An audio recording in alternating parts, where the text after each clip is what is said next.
Back inside Citi Field, where the Mets have just honored Mike Piazza by retiring his number 31, an honor of the highest order as far as the Mets are concerned. Only the second player to ever have his number retired by the New York Mets. Well, I think it's a credit to the Met organization that they just don't retire a lot of players. It's something that really means something. It has significance. It's just Mike Piazza now and Tom Seaver, the only ones that have played and appropriately, both Hall of Famers. And both wearing Mets caps in Cooperstown, the only two that are, and now both have their numbers retired side by side, along with the two managers, Casey Stengel and Gil Hodges, up in the Pantheon, which has now been moved to the top rim of Citi Field. So now the 2016 Mets trying to get back on track. Mets have lost 3 games in a row. They'll play game 3 of their 4-game series against the Rockies tonight. And the Mets have a new addition. They signed 34-year-old outfielder Justin Ruggiano, who was released a couple of days ago from AAA by the Texas Rangers. The Mets have had a need for a right-hand hitting outfielder with Juan Lagares on the DL. Jose Reyes goes on the disabled list, and Ruggiano goes right into the starting lineup. Well, it's all because of Jose, and it goes to show you when you lay off of baseball and don't get that playing time, and you're in your 30s on the backside of your prime. It's tough physically. So Jose Reyes has been sidelined. He's on the DL. I think the most important thing that the Mets felt that they needed a right-handed bat. Ruggiano is a guy that has had a career as a journeyman outfielder that has had success and hits left-handers well. We saw him have a really good year for the Marlins a few years ago, and we'll see if he can replicate that here. Meanwhile, Bartolo Colon goes to the mound for the Mets. For the first time in 11 years, Colon will make a start on 3 days rest. How about that? And you know what? I bet you he'll be fine. Bart coming off a really fine start against the Cardinals, the only win in that series at 7 strong innings, 3 hits, 1 run. You know, he's the ageless wonder. You Met fans know all about him. He's fun to watch. He just keeps on chugging, and he's one of the best pitchers. He keeps winning with his ball club. And the Mets need that greatly right now. Meanwhile, the Mets, who have struggled offensively, will go up against the winningest pitcher in Colorado Rockies history, left-hander Jorge De La Rosa. Well, Jorge De La Rosa is a 99 and 82 career pitcher from Monterrey, Mexico. Came up with the Brew Crew. He's been here quite since 2008 with the Rockies. He's always had control issues, too many walks, too many base hits. He's won 16 ball games twice in his career.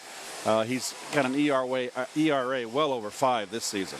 Well, the Mets are just 1-4 on this homestand. Their last 8 home games, they've only scored a total of 15 runs. And you know all about the problems with runners in scoring position. That's been home, road, everywhere. As the Mets yesterday had an inning that really epitomized their struggles. They came up in the 8th inning, down by 2 runs. They got the first 2 men on. And Scott Oberg came in, faced 3 batters. Each one made weak contact and made an out. And the inning was over on 3 pitches. Well, it's collective now, and it's epidemic. And I know I've been on teams where they've struggled offensively, and it starts with a few key guys here and there. You don't score, you don't get the big hits, then all of a sudden it spreads throughout the whole team, and everybody starts trying too hard.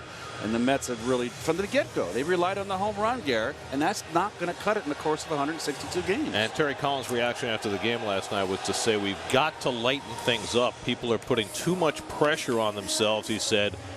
Go into the clubhouse, even though you lost, put music on, smile, try and take it a little easier approach, because it looks as though everybody is tight right now trying to get that big hit. And that's the difference between playing, say, in Cincinnati, and I'm in no way demeaning Cincinnati.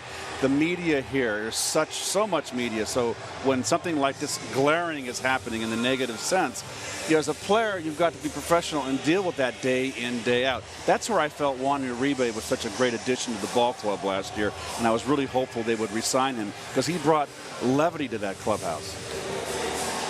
So here's the Rockies starting lineup that will go up against Bartolo Colon tonight. Pretty much the same unit it was in there yesterday for the Rockies, who are a red-hot team right now. Colorado's won 4 in a row, 8 of their last 9, and have a chance tonight to get back to 500 for the season.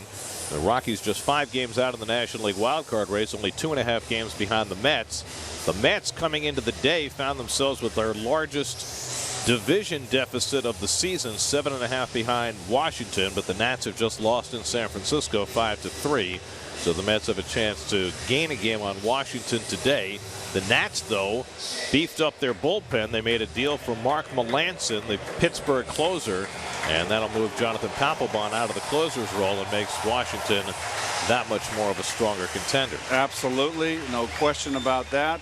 That was a nice move by the Nationals. They seem to be doing that all the time. Make themselves better for the push. We got 60 games left. A lot of baseball. And there's your Land Rover numbers for Bartolo Colon. We mentioned earlier his 21st start for Bart. More hits than innings pitched, but you know why he gets away with that? Look at the walks. 21 walks. So there's not a lot of men on base.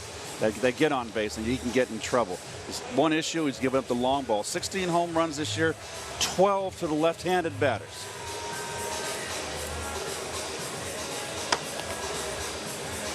And we'll take a look at your Metsy defense, and in center field, Justin Ruggiano gets his first start in the Met uniform in center field. On the infield, Wilmer Flores, of course, with Reyes out, is going to get a lot of playing time. Kelly Johnson, first start as a Met at first base. Also his second start of the season. He had one start in Atlanta. And Travis d'Arnaud behind the plate.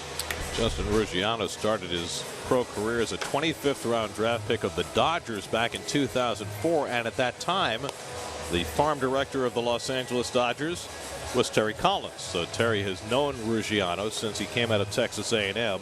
Really thinks highly of him. He's a hard-nosed player and a guy who has hit left-hand pitching well, and that's exactly what the Mets needed to platoon with Michael Conforto for the moment in center field. And Ruggiano, released 2 days ago, agreed to terms yesterday, got in a plane this morning, came right from his home in Texas to New York and right into the starting lineup.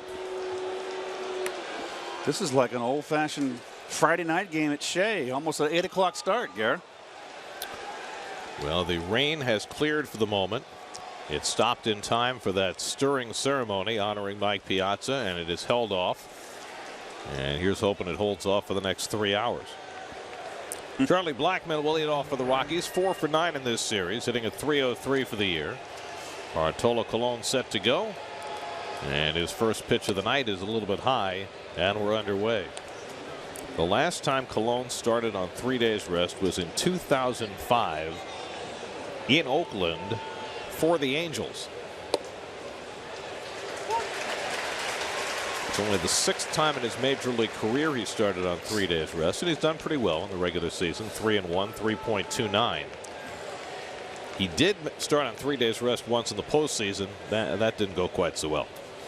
It's the 1-1 to Blackmon, and it's taken inside 2-1. That was back in 1999 when he was with the Indians. He pitched game 1 against Pedro Martinez and the Red Sox. Came back on 3 days rest in game 4 and got slaughtered. Popped up in foul territory.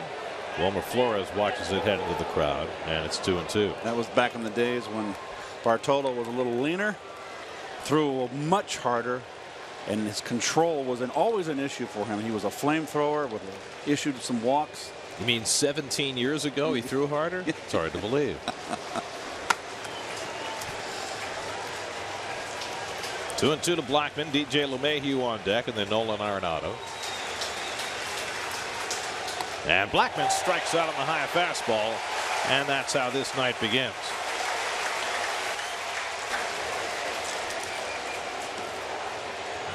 Up the ladder for Bart. Blackmon chases.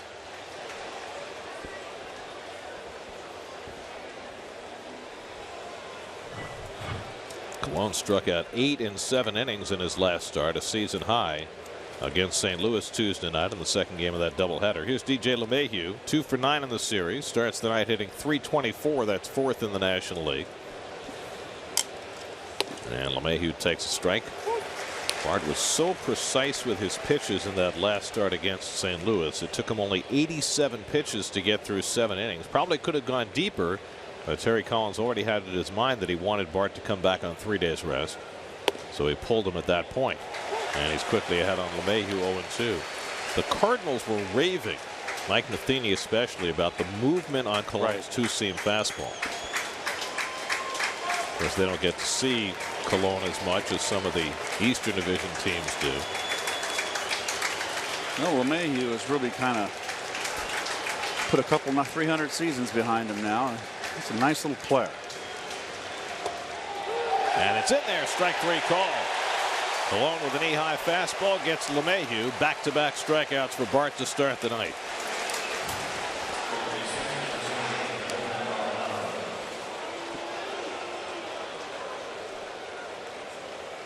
So 2 out and nobody on. Now Nolan Arenado. Arenado has had a dreadful series so far, both at the plate and in the field. 3-time Gold Glover has not looked like himself in the field, and he's gone 0 for 9 at the plate. Starts the night second in the league in home runs, third in RBIs. And he takes outside for ball 1.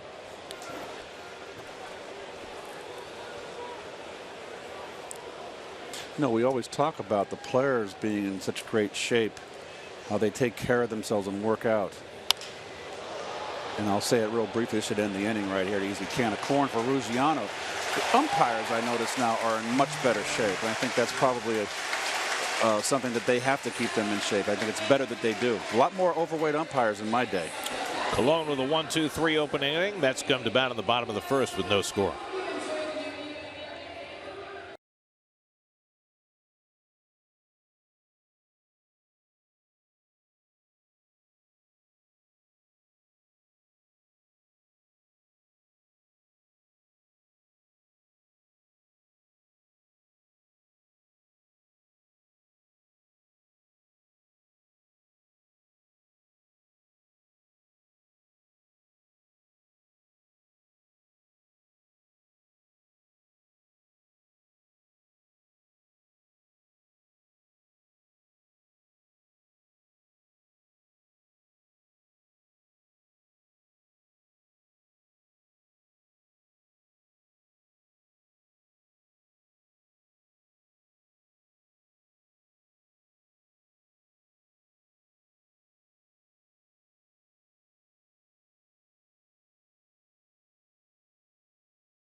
Well, this was part of the ceremony as Mike Piazza made his way onto the field, preparatory to having his number retired by the Mets. His family on hand, his dad Vince, who is looking much better after some health problems a couple of years ago. The unveiling of the number 31 right next to Tom Seaver's 41. It has been a whirlwind, emotional week for Mike Piazza. And Mike will be joining us a little bit later on to talk about this honor and this night. A truly special one here at Citi Field. Here's a Geico Mets starting lineup. Justin Ruggiano right into the lineup in the 7th spot. Kelly Johnson gets his first start for the Mets at first base as James Loney gets a night off. Neil Walker moves up to the 2-hole. Curtis Granderson will lead off against Jorge De La Rosa. And the left-hander's first pitch in for a strike. There's the Toyota numbers for De La Rosa, who really got off to a horrific start this year. Was thrown into the bullpen, had 3 appearances out of the bullpen. Ironically, they put him back in the rotation against the Mets, and he beat the Mets in Colorado. He's pitched pretty good. He's had a couple games where he's gotten hammered, but he's pitched much better since being put back in the rotation. Granderson at 236 for the year, about the same against lefties and righties, and he takes outside 2-1. Now, De La Rosa had a groin injury which knocked him onto the DL for a month. Got back in late May, struggled. But since going back in the rotation, 8 starts, a 3.61 ERA, so he's done much better. And that's drilled, but right at the second baseman LeMahieu, and Granderson with a hard out, 1 away. Well, De La Rosa kind of turns your back on you a little bit there. Big the leg kick, and his leg kick going out towards center field. And the big shoulder lift. He's herky-jerky, hard to pick up. Going tonight for his 100th career victory.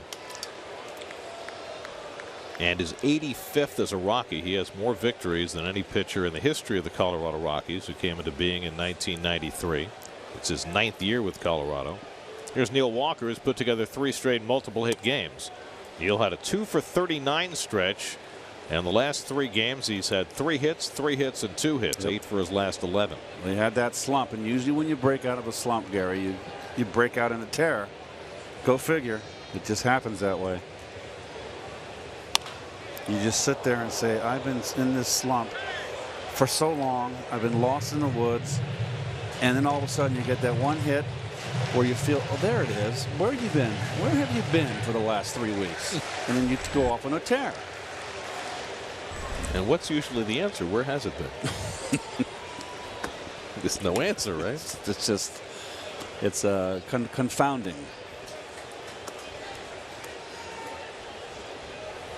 Off speed, hit up the middle, another hit for Walker. So now all of a sudden he's raging hot.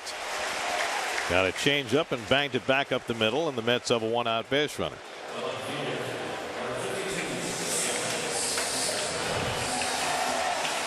Duck.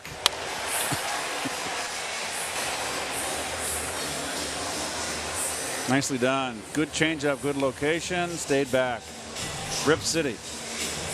Well, Walker with 9 hits now in the last 4 games. That matches the most any Mets had in a 4-game span all year, and he's still got 8 more innings in this one. So here is Cespedes. Johannes 0 for 4 in last night's game.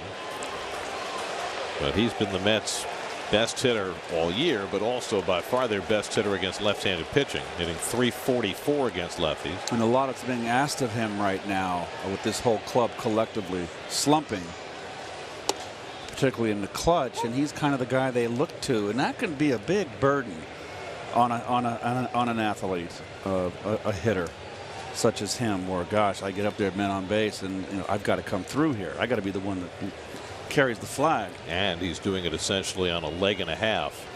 It's a little painful right now to watch him run in the outfield. Working with that quad injury as the fastball misses inside 1-1. Yesterday there was a ball hit down the line. I don't know if you saw it, Keith. It hit off the sidewall and changed direction, and he just couldn't stop to change direction. That takes 6 more steps before he could turn and go back the other way.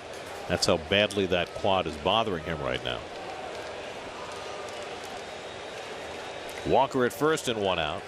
And that's hit in the air to left field, hit deep. Back goes Dahl to the warning track at the wall to make the catch. And back to first goes Walker. Cespedes didn't quite get enough of it, and that's a long second out. Close but no cigar, Gary.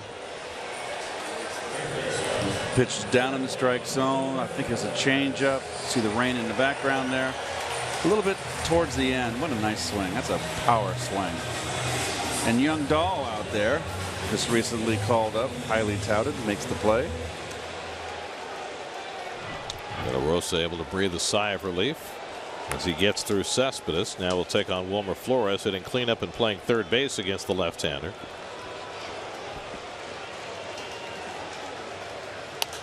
And Wilmer fouls it back.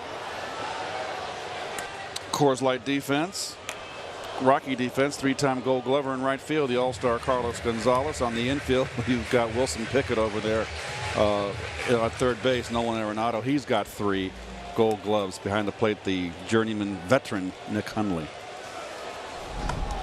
Did you mention DJ LeMahieu's Gold Glove? Oh, I forgot him. I have it marked, and I just, what? It's too much to think of at one time, Gary. Too much gold. Just like King Midas. There goes Walker. The pitch low and in. Hundley's sidearm throw goes into center field. Walker didn't realize it, and he'll stay put at second base. Neil Walker with his 3rd stolen base of the season. Well, you think it's just a little sense of urgency here. Mets are a team that do not manufacture runs. They don't have a lot of speed. Walker, the veteran, saying, okay, there's 2 outs here. I'm going to steal a bag, get myself in scoring position, try to get us on the board.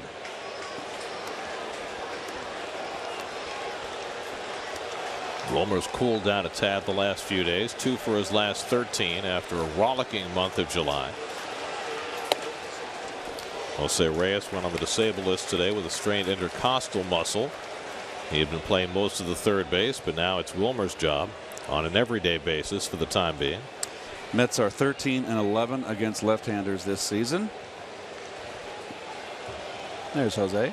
Reyes gave it a shot, but just couldn't swing the bat right-handed, and the Mets finally decided they didn't want to play short anymore.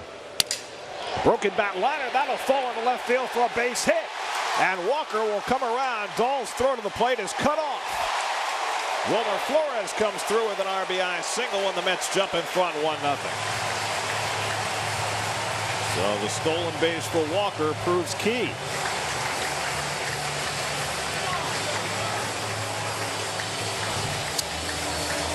Fastball in. Wilmer gets jammed. And Wilmer's been getting a lot of broken bat hits lately. He's been living right.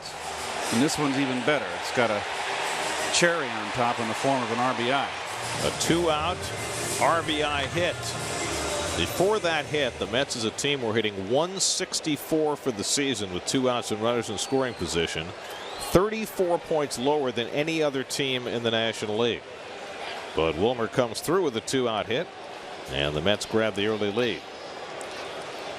Now it says Dribble Cabrera. 1 hit in his last 12 at bats. And he pops one up behind the plate. That'll come back out of play.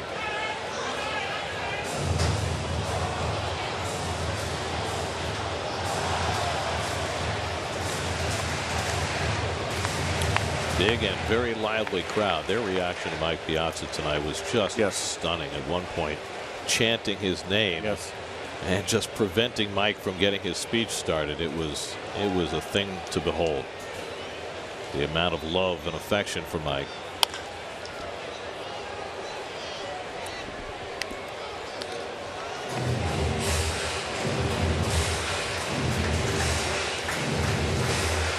Well, I think you can run that number up there for a lot of the players right now to be the same. A lot of struggling players. Mets not hitting in runners in scoring position. Everybody's aware of that. Cabrera has hit for a higher average right-handed than left. He's hitting .297 from the right side, but he's behind here 0-2. And a delayed steal attempt by Flores. The throw by Hundley, and Flores is out. So Flores tried to catch the Rockies napping, taking off late. But Hundley was alert and throws him out to end the inning. Mets lead at 1-0.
New York. Carlos Gonzalez leads off against Bartolo Colon. Gonzalez had the crowning blow in last night's game, a 3-run homer off Antonio Bastardo that may have come down by now. And the first pitch from Colon up and away. I mean, he hit it so far into the seats in front of the Shea Bridge. So it was one of those home runs where you ask if they served food on that flight. Yeah. Gargo's now hitting 11 straight games. And another high strike. This is the home run last night on a hanging slider. And he's a very talented player with a beautiful swing. And it's a hanging slider right there. And I think what hurts him is playing in Coors Field, Gary. I think he gets home run happy. I think if he focused one season on hitting, say, okay, I'm going to hit 20 home runs, but I'm going to try to hit for the highest average, I think he's a batting champion. Well, he's hitting 317. I know. So maybe this is that year. A batting champion territory. No. He's got that kind of swing. If there weren't a guy hitting 350 in Washington, maybe he'd have a chance. 1-2 from Colon. And Gonzalez strikes out on a high fastball. Bart's got some extra heat tonight. 92 miles an hour. He struck out 3 of the first 4 batters. Here's that last play of the last half inning. Was that a delayed steal, or did he take off because the ball hit the dirt? What do you think? I'd like to see that again. I don't like the slide. He's out by a mile. You can almost, I can just see him breaking his leg or spraining his ankle. The official scorer says not a caught stealing, that he took off because the ball was in the dirt. I thought he took off before that, but maybe that's just me. Here's Trevor Story, 3 for 9 in the series. And the rookie shortstop takes outside for ball 1. Story leading the National League in home runs with 27. Just 3 shy of the major league record for a rookie shortstop. It was Nomar Garciaparra who hit 30 his rookie year. Story has not homered against the Mets, but he's 8 for 20 against the Mets, so he's hitting 400 against Met pitching. No, I think he's kind of the front runner for the Rookie of the Year. I'm not going to say it's quite a story. I'm sure that's been overplayed all season long. You think?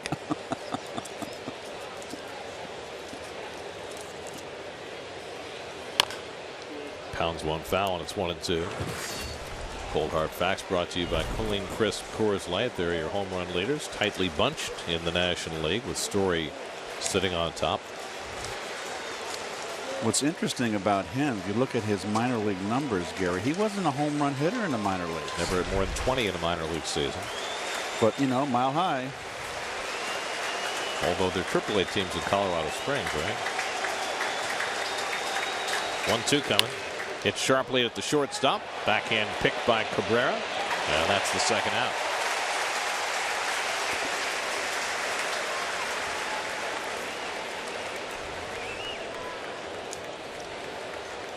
I'm not so sure they're there. It says this 2015, Gary, he played Double-A New Britain and Albuquerque. That's right. They moved. I think Colorado Springs is Milwaukee now.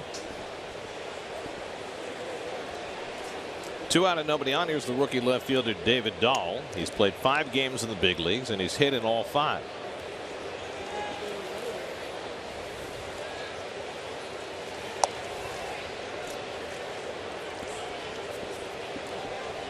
Well, that's not going to go on forever.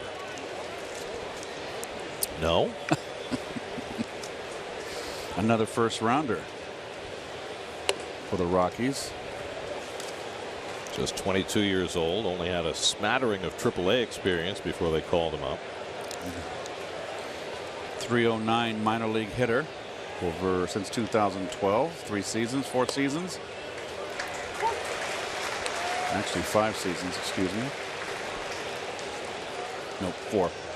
There you go, right there. Spent most of this season in Double-A and just a brief tour in Triple-A.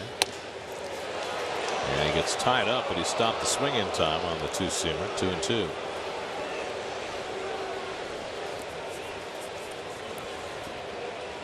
Geez, last year he suffered a lacerated spleen. Yeah, they had to remove his spleen after an outfield collision. Bounced down to first. Fair ball handled by Kelly Johnson. Side retired. So a strong start for Colon. 6 up and 6 down. 1-0 Mets in the second.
Live with the MLB.com at Bat app, which includes game day, live game video highlights, StatCast, news, and more. Download MLB.com at Bat, the #1 app for live baseball on your phone and tablet. As Dribble Cabrera was at the plate when Wilmer Flores was thrown out for the final out of the first, so he gets a fresh turn at bat. Cabrera, d'Arnaud, and then the newest Met, Justin Ruggiano, in the home second against Jorge De La Rosa.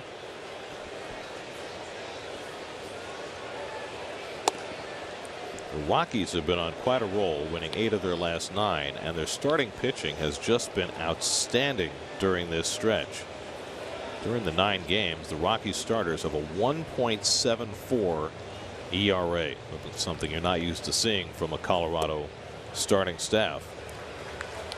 But they've made strides, and we've seen that the last 2 nights. The rookie left-hander Tyler Anderson pitched really well on Thursday. Tyler Chatwood pitched another fine game last night. So they're getting better. And of course, they've got a potent lineup. Good changeup by De La Rosa, 2-1. There's their rotation. John Gray, the young potential ace of that staff. De La Rosa, the veteran, pitching tonight, who's been pitching better lately. And Chad Bettis, the sinker baller, who will go tomorrow. And he's been pitching better lately, too. So the Rockies are on the cusp. Back-to-back changeups, and he gets even on Cabrera, 2-2. De La Rosa will throw that changeup a lot. He's a shover, herky-jerky. You can't. Those kind of guys are tough to get a rhythm on. Travis d'Arnaud on deck, and there's Ruggiano wearing Jordani Valdespin's #1. Mookie. Please. I was kidding, of course.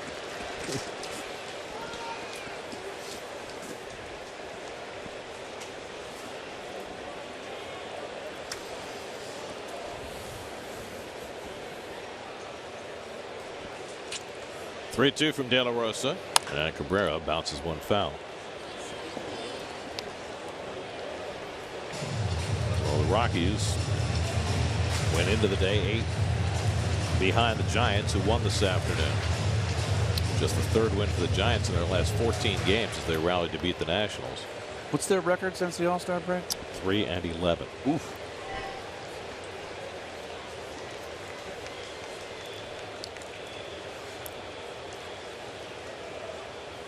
Cabrera lines one.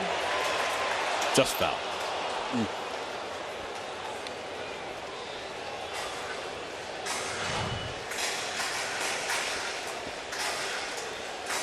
Around 2 feet foul.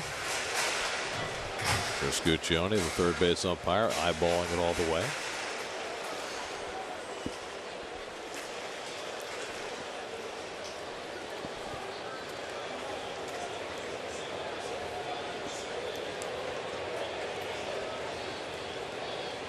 Again, the 3-2, and it's inside, ball 4. Good turn at bat for Cabrera. He works out a leadoff walk. Here's your umpiring crew. Alan Porter has the balls and strikes tonight. The crew chief Jeff Kellogg at first, John Tumpane and Chris Guccione rounding out the crew. De La Rosa has always been prone to the walk, and this year averaging 4.2 walks per 9 innings. And he just walked the leadoff batter in the second. Now Travis d'Arnaud.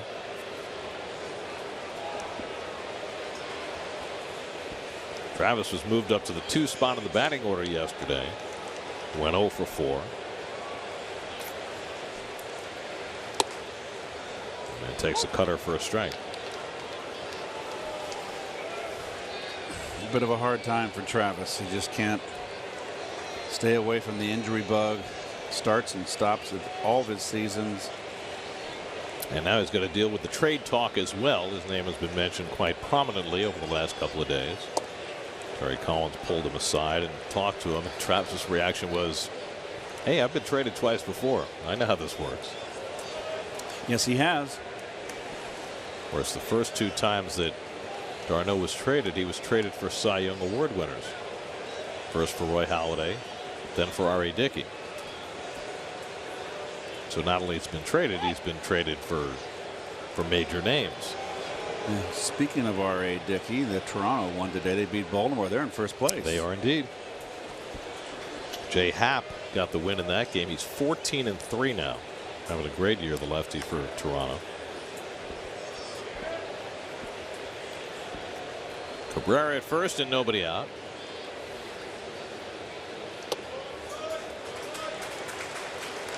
Well, you know, I hate to talk about this stuff because it's just rumors, but that's who Darno's name has been connected with. There's more than Mets are interested in Jonathan Lucroy. Right.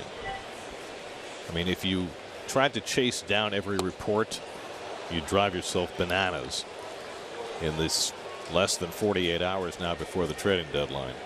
I think, though, that the most important piece, if you're Travis d'Arnaud or anybody else whose name has come up, is just to be able to keep a level head and realize that if somebody's talking about trading for you, it's because they want you, because you're valuable.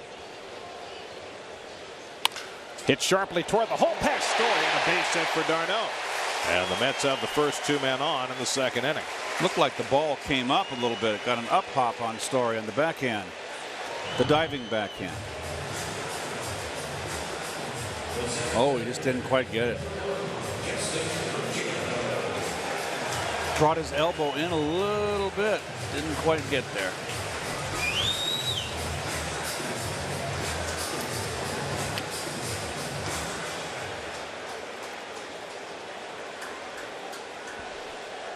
So here's Justin Ruggiano, his first at bat as a Met, and a chance to do some damage. First and second and nobody out.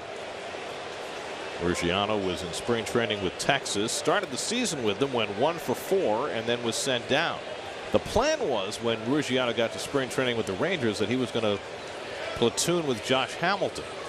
And then Hamilton got hurt, and it kind of took away Ruggiano's job. They brought in Ian Desmond. He made him an outfielder, and Ruggiano wound up back in the minor leagues and never got back. And then he was released by Texas a couple of days ago. He was hitting .226 in AAA with 7 home runs. And the curveball misses badly.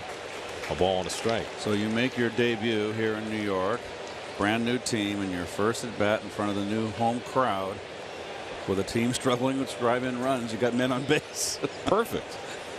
Fresh blood. Ruggiano lifetime .273 against lefties, and he does damage. Well, this is De La Rosa. He throws a million pitches. Always deep in counts. Always had an issue with his command. It's been his bugaboo.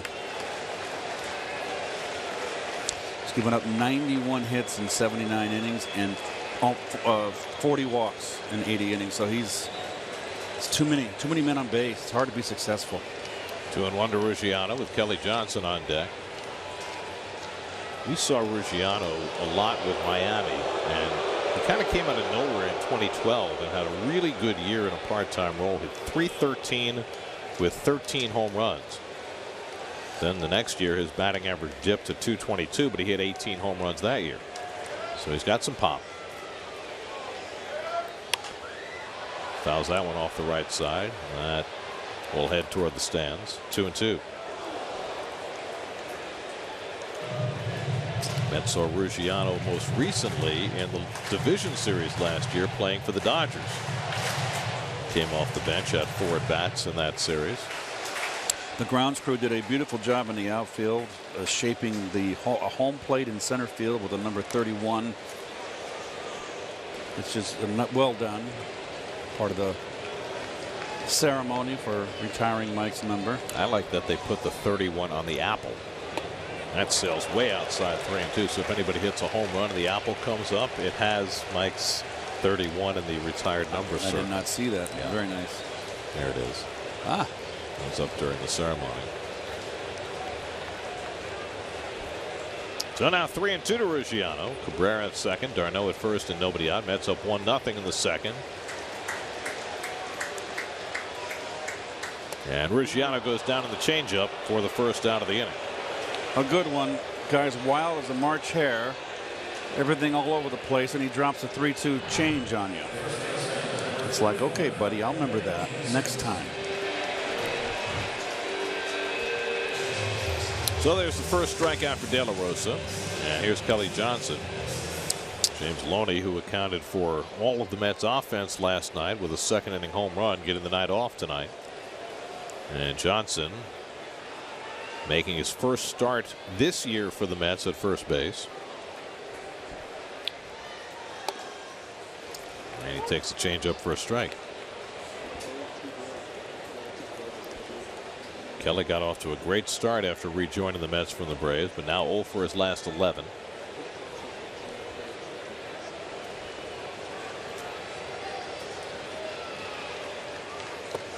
And another off-speed pitch, and it's 0-2.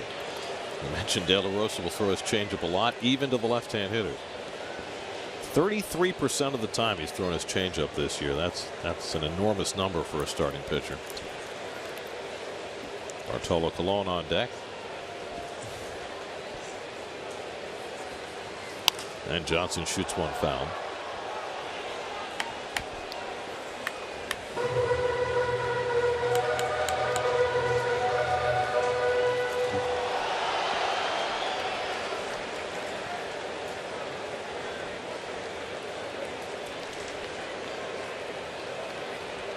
Already the 23rd pitch of the inning coming up from De La Rosa with one out. A ball and 2 strikes.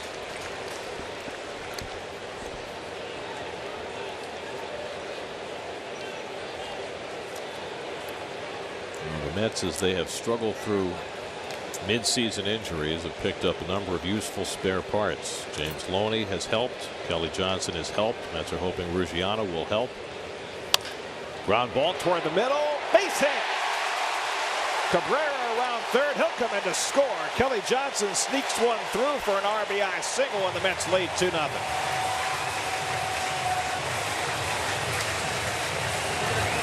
There you go. That's how it's done.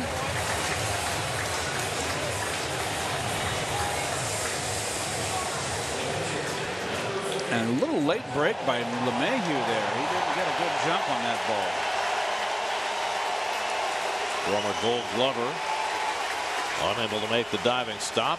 De La Rosa has seen a couple of ground balls get by the infield in this inning. So a couple of hits with runners in scoring position for the Mets already tonight. And now Colon will be asked to bunt. Yes. When your team is struggling offensively, you're a pitcher, got to get the job done. Bartolo 3 for 36 on the year, a double, and of course the very, very famous home run he hit in San Diego. He has 3 sacrifice bunts this season.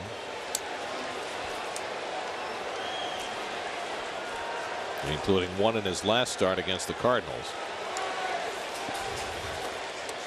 He stabs at it and foul tips it. 0-2.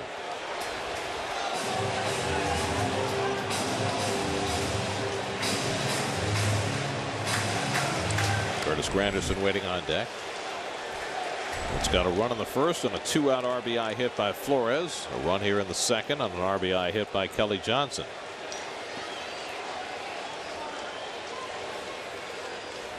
And Colon takes a swing at a curveball and strikes out to end the inning. For the second out, excuse me. So the second strikeout for De La Rosa. Both have come here in the second. Breaking ball in the dirt.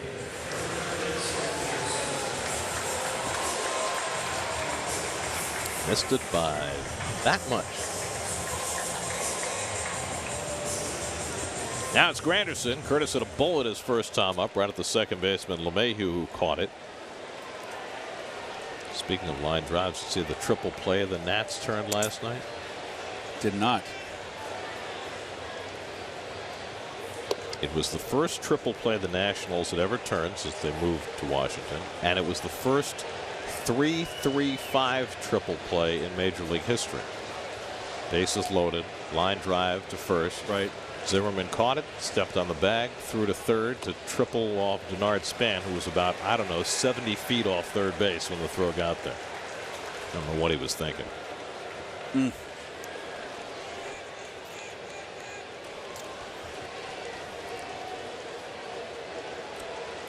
But can you believe in 140 years there's never been a 3-3-5 triple play? 2-0 to Granderson, and he pulls one. Foul. Reynolds was playing right on the line. If it had been fair, he probably would have had it, but it just seared past him. A foul ball. Well, they're playing Granderson on the infield here. You can see that. He may not have, Garrett. That ball was hit pretty hard. But they got the shift on. Arenado at third base is forced to stay near the bag on the left of your screen. But look at the right side of that infield. Overloaded. He's already hit one line drive right at LeMahieu at second. Fouls off that fastball, and it's 2-2.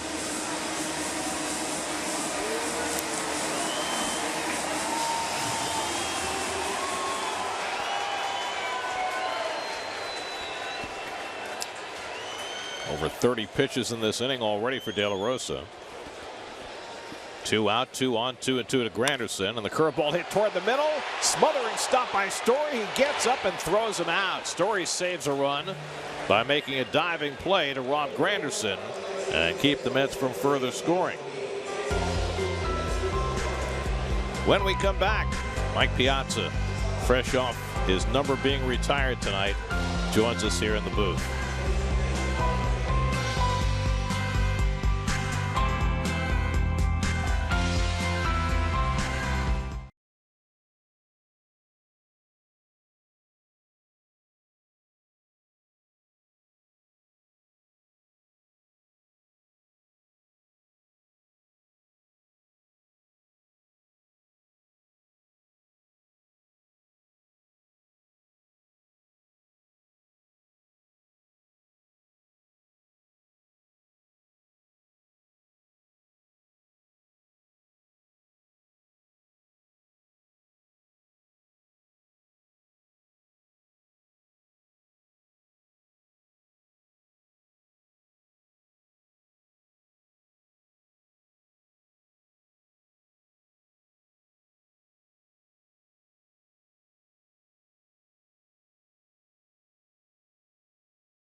City Field, Mets with a 2-0 lead on the night when the Mets have retired the number of Mike Piazza. The honoree joins us in the booth. Mike, how are you? It's so great to see you. This must have been the most incredible week for you. It's been very draining emotionally, and just wonderful though. I mean, I'm probably going to look back when I get home in a few weeks with my remote, my feet up on the couch, and go, "What happened? What happened this week?" Euphoria, amazing. You know, I watched your Cooperstown speech on Sunday, and you made the point during your press conference tonight about how as we get older, we become more emotional and realize how quickly the time passes. But it was really quite heartwarming to see how much impact emotionally that day had on you. Yeah, and I think, and Keith probably attests to this, when you look back in your career and the people in your career and your life that have helped you, that at the time you didn't know, and once you step away from the game and start to reflect a little bit, it starts to become heavier and heavier, and you realize, man, you know what, that guy, he was really in my corner, and he helped me out, and it might have been just a little thing, it might have been just a little piece of advice, but you know, looking back, it just it does make you emotional, especially you know, when you step away from the game a little bit. I've got to ask you the question. When you first came here, it had to be a very unsettling season for you, man. '98. Yeah. You went to 3 teams, a pit stop in Miami. Yeah. And I remember you look at your numbers, you hit 348 your first year here with 79 RBIs in 109 games, which on a full season, you probably would have driven 125 runs. And your average is up there. But I remember when you first came, you struggled. How did you handle that, being here in front of the new crowd and all the expectations, and you struggled so much early? Well, I mean, as you well know, it's just like I was pressing. And I got here, I wanted so much to make them to cheer and to have a positive impact right away. And obviously, at the time, leaving the Dodgers was a bitter divorce. So I wanted to, prove to them that they made a mistake. Johnson can't handle the low throw by Flores, and Reynolds will move into second. Well, I'm a fan now. I'm sorry. I'm like, we're not supposed to do that. No, it's true, right? But yeah, so as you mentioned, it's just one of those things naturally when you get to a new environment, especially New York too. I mean, see, that's the thing where I think it's even that much more special because the cauldron that is New York, and you're here. I mean, everything you do and everything, everyone's watching you, and I felt like, man, I feel the pressure.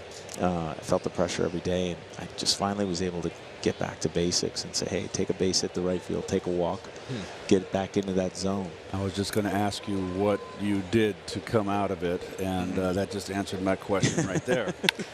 Hundley drives one to center, and Ruggiano's there for the first out. I was just thinking about this. I remember back in '98 during the season when you had those initial struggles, and some of the fans were booing, and there was a lot of angst on the part of Mets fans. Like, can't boo Piazza. Yeah, he might not. It was very awkward. He might not resign here, but you did resign. Was there ever a time when you thought that maybe this wasn't right for you? Well, of course there was, especially the fact, as you said, it was contentious in the beginning, and I started thinking, I mean, you're always going to have self-doubt, especially after a trade like that. And you said, man, did I make the right, should I have stayed with the Dodgers? I don't know. All this doubt and turmoil, and then finally, it goes back to, a little lesson that, Roy Campanella, before he passed away, I had some time to pick his brain in spring training. And when I talked about expectations, he goes, Mikey, just play the game. You know what I mean? Like, don't worry about everything else outside of the game, contracts and the media and whatever. He said, just play the game that day and enjoy that day. And it just kind of clicked when I went back and started thinking, hey, just get back to basics. Just hit the ball the other way. Like I said, take a walk. And it started producing. We talked a lot about emotion, and certainly you were emotional during your speech in Cooperstown, and there were a couple of moments tonight when I thought, especially when they were chanting your name, and I thought you might lose it. Is there one thing that stands out to you as the most emotionally poignant part of these 2 nights, these 2 days that you've been celebrated? Well, I think about it. As I mentioned, my father had a major stroke a few years ago. When I went to the Mets Hall of Fame, he was really bad at that point. I mean, to get him up here was a process.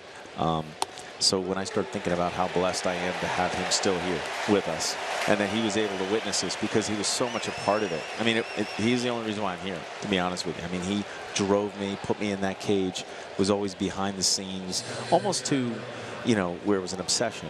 And today it may not be the most, politically correct parenting, but that was just the way he was. And I have to thank him for it. So the fact that, he's here, God, blessed us. The fact that he's still here and he's made a great recovery that's when I started thinking about God, because Dad, this is you, this is us. And that was the message I tried to convey to him. Like, now, Dad, just enjoy life. It's time to settle down and smell the roses, as I said, Like, you've probably heard this question a million times, but I'm sure the fans want to know.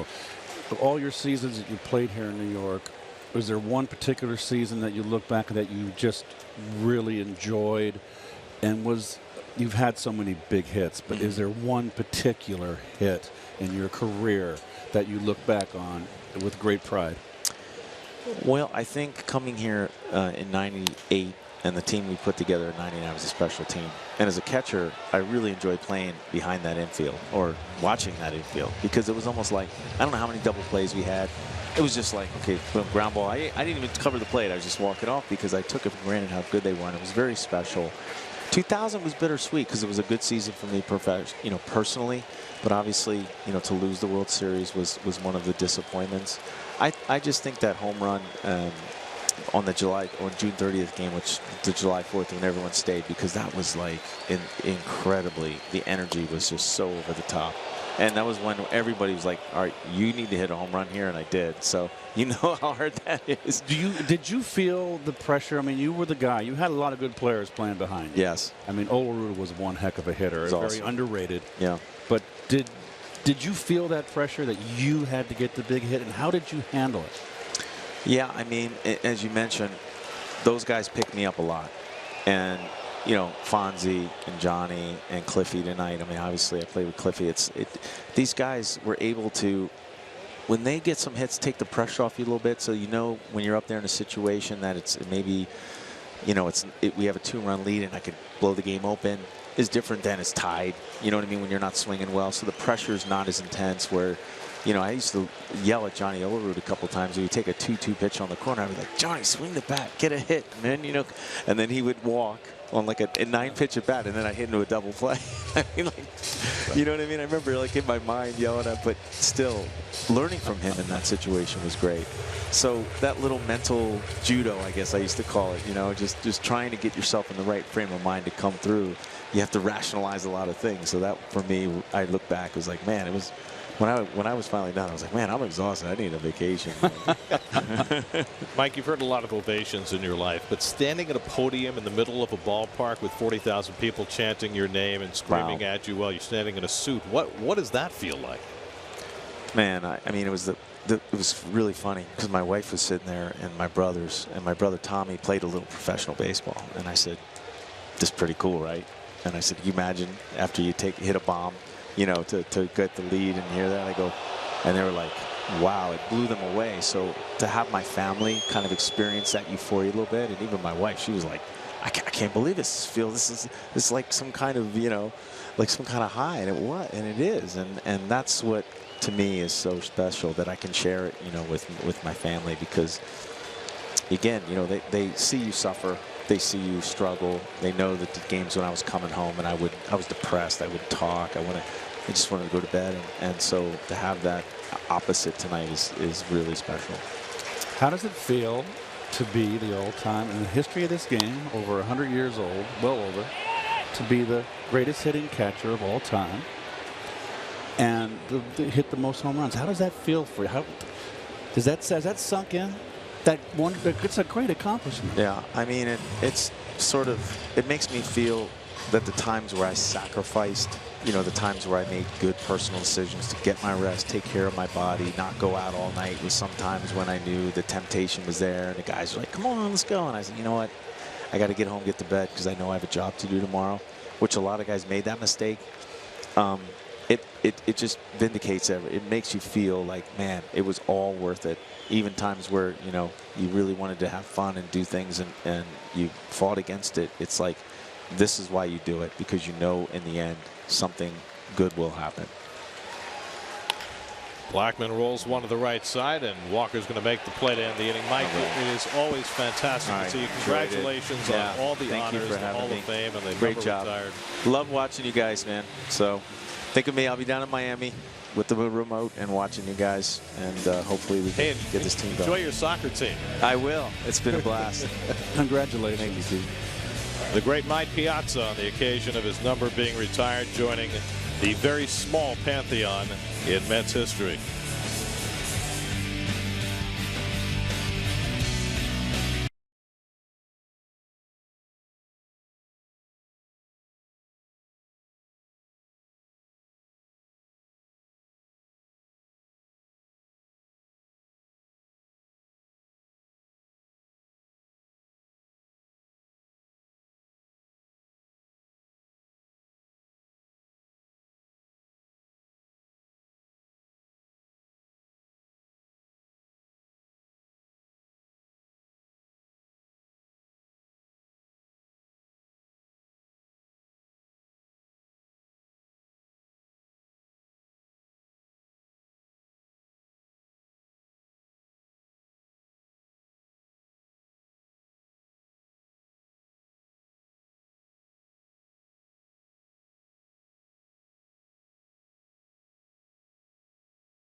moment. We didn't have to work that half inning. He's a great interview, isn't he? He really is. I've always said this about Mike. I probably had more fun talking about stuff other than baseball with Mike than I have had with any other player that's been through here in the last 28 years. He's a smart guy. He's fun to be around. He's got a lot of different interests away from baseball. But as Al Leiter said to Steve Gelbs earlier tonight, nobody cared more than Mike did, and it showed. Neil Walker leading off the home third inning. Walker had a base hit, stole a base, and scored a run in the first.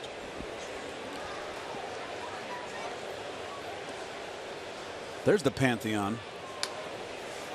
Well, you're right next to Mike. Does that mean you're next? He's front and center. Check the count. It's 1-1 to Walker. Cespedes and Flores to follow. Looks like there's a little bit of rain falling. Just a tad, slight drizzle. There will be probably every step of the way tonight. It's everywhere.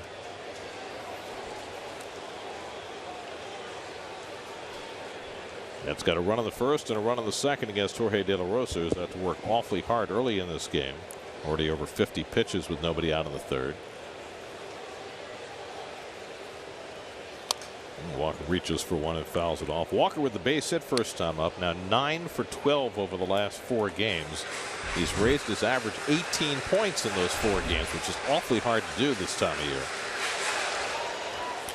It's called a torrid 3 games he's experienced now. He's trying to build on it. He's off to a good start tonight.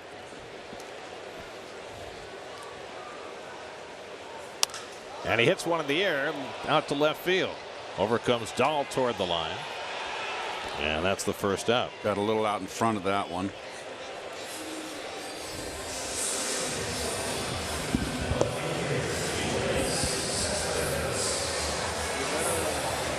Now Cespedes, who hit one of the fence in left field, that was caught his first time up.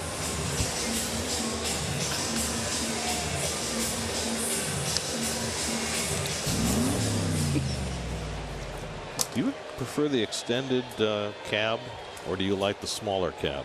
I like the cab, the normal size cab, big enough to get a dog, big dog in the back, like your 2 dogs. You would need a. I might need the extended cab. Right. Yeah. Those are big dogs.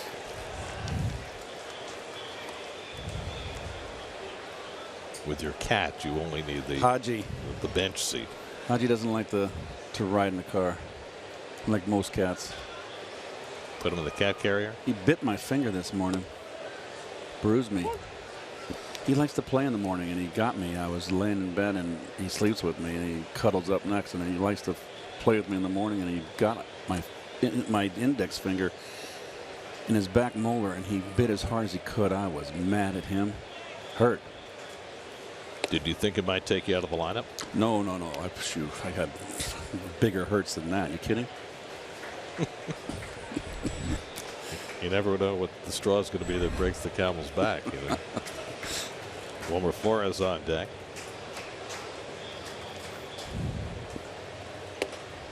And Cespedes takes a strike with the off-speed pitch, 2-2. Jorge De La Rosa tonight, 35-year-old left-hander from Mexico, bidding for his 100th career victory. There's got to be easier ways to make a living than being a pitcher for the Colorado Rockies.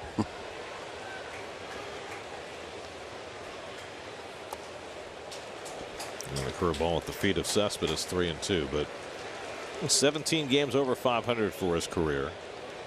He has a 4.31 lifetime ERA as a Rocky, which, when you consider he pitches half his games at Coors Field, is not bad at all. He's 52-19 career at Coors Field. It's extraordinary. 3-2 to Cespedes, and it's inside, ball 4, and Cespedes is on with the 1-out walk.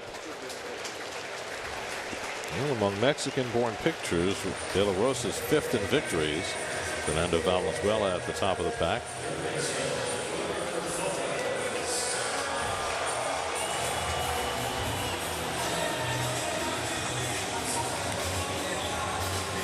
Second walk given up by De La Rosa. And now Wilmer Flores, who had a 2-out RBI single his first time up.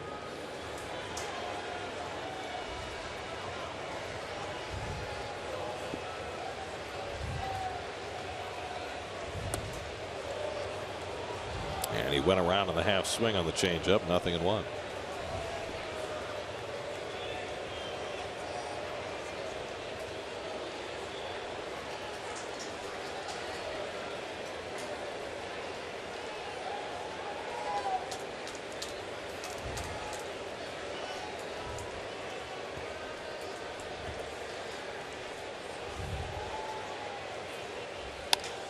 And it's popped up.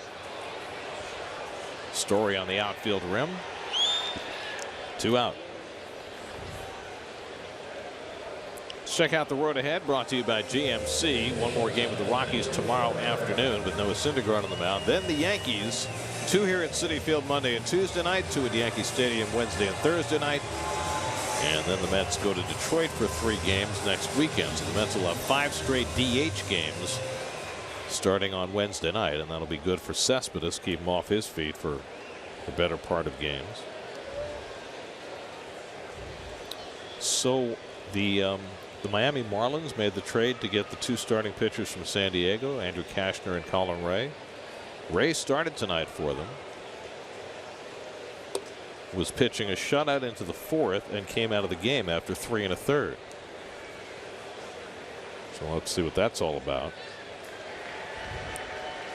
Cashner is supposed to pitch tomorrow, and you know the Marlins have a no facial hair policy, so Cashner had to shave that big beard of his. He looks like a different guy. I just saw a picture of him. You usually do. Hit hard off the glove of Arenado. Deflects to Story, and they get the force play on Cespedes to end the inning. The 5-6-4 force gets De La Rosa through the bottom of the 3rd. That's unlucky right there. And with Cespedes not running well, Story had enough time to get the out.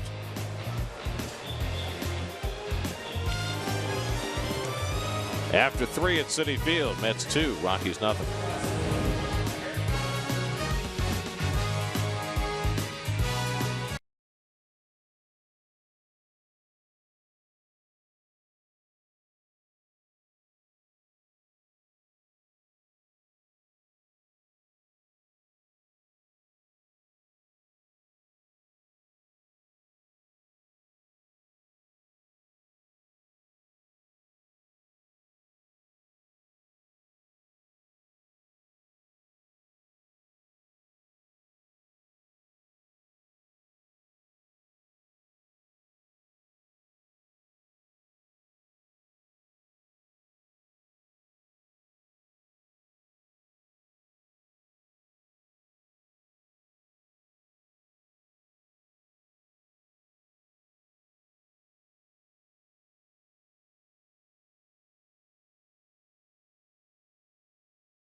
DJ LeMahieu leads off the 4th inning against Bartolo Colon.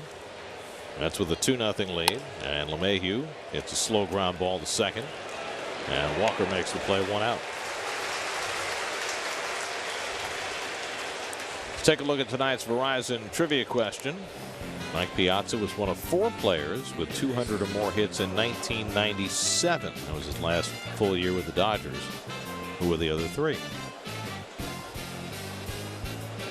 Panel. I'm not good at that.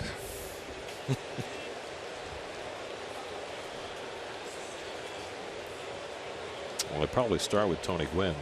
Was he still playing in '97? He must. Yep. So when he came up, I must have been a seasoned veteran. Because I retired. He played, what, 6? That's 6 years after I retired. Oh, nice. That's on the Mets caps, and I like how they have the Fu Manchu mustache on Piazza on that logo. I'm glad they didn't have the blonde hair when he had the blonde hair. I'm glad they stuck with the black hair. I think Mike prefers that too. On the bases, very nice. So those are remembrances. Yeah, they used that that same logo to drape over the tarp when they had the ceremony. It's very well thought out. 0-2 to Arenado, who flied to center his first time up.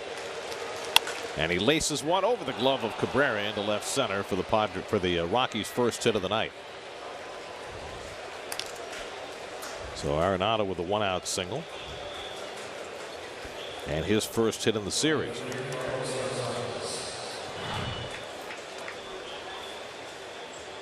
Well, you know, 85% of the time, Bart throws a fastball, and there's one right there out over the plate, belt high. Arenado just stays right on top of it, diving out over that plate.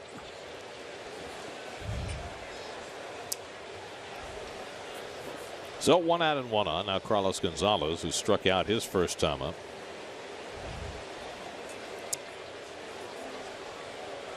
So we mentioned Colin Ray of the Marlins coming out of the 4th inning, right elbow soreness. It's not a good sign. No. A spur.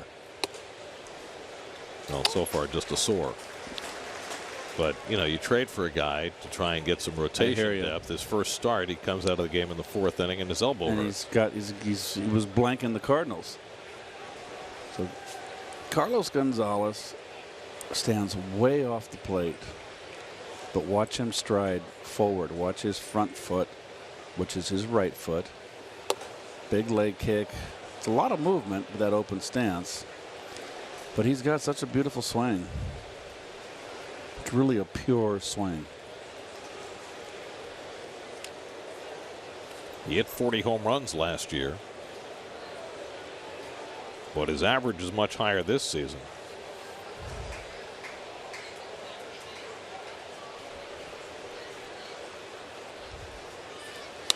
Off speed, hit toward right center field. Long run back for Ruggiano to the warning track. He can't make the diving catch. Granderson recovers it. Arenado will go to third and stop there. Great effort by Ruggiano, who's a little shaken, but gets back to his feet. First game as a Met, trying to make a circus catch and just barely came up empty. Well, he didn't crash into the fence here. He makes a nice effort here, a nice leap. And it's fortunate thing is you don't. Oh, he hit his head pretty good there, didn't he? On that track. Watch his head slam into the ground. Yeah, he got it good there. Face plant. Yep. Well, Ruggiano has a reputation as a pedal to the metal guy, and you got an indication of that there. Gave it every last effort, but just came up short. So it's a double for Gonzalez, who now has a 12-game hitting streak, and the tying runs are in scoring position with 1 out. Interesting defense on the infield for Story. Conceding the run here, as they should. Everybody back and playing the pull, but Kelly Johnson way in the hole on your right of your screen there in the infield. And in. So the ball's hit to Kelly. He's got to play at the plate.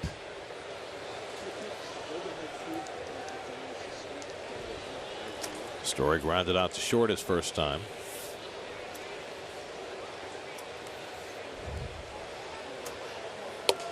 And Bart picks off the outside corner, 1-1. Well, mentioned how far off the plate he is. He likes to pull now, and he strides forward towards the pitcher.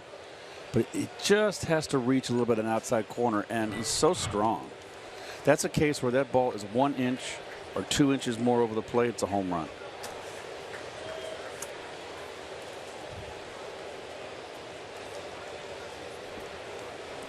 Arenado at third, Gonzalez at second, and Story takes high, 2-1.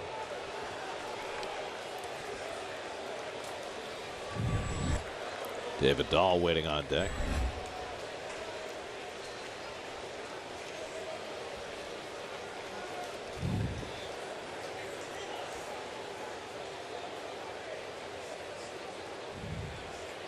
Bartolo Colon working on 3 days rest and in his first real jam of the night. Hit sharply, a run will score. Cabrera has to reach for it a second time, and Story beats it out, and it gets past Johnson, and that'll enable Gonzalez to go to third. Story trying for second. Johnson double clutches, and he's out on the overslide. Oh, terrible base running. Well, Johnson double clutched, otherwise he would have had him easily. But Story's out anyway when he slides past the bag, and Walker keeps the tag on him. Well, this is the one thing defensively. You've got Kelly Johnson playing only his second game at first base this season. First as a Met. 2 balls have gotten by him. Nice backhand.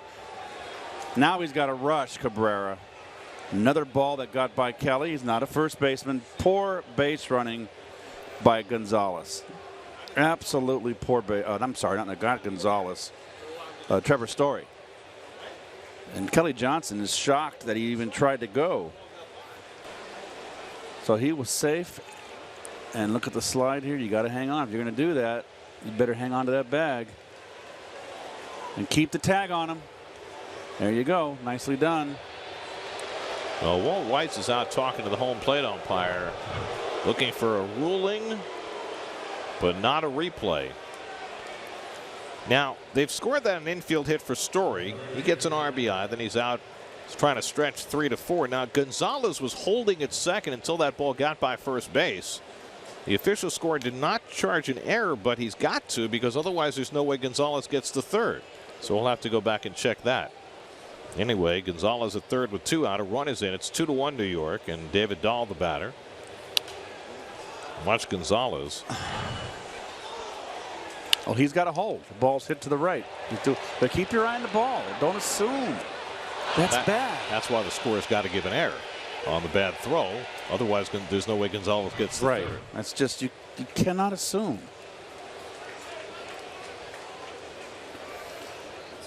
Dahl grounded out to first base his first time. And that's taken inside 1-1. So I agree with you, Gary. So 2 throws from the left side of the infield, one by Flores in the last inning, and this one by Cabrera. That Kelly Johnson, who's starting his first game this year as a Met at first base, was unable to flag down.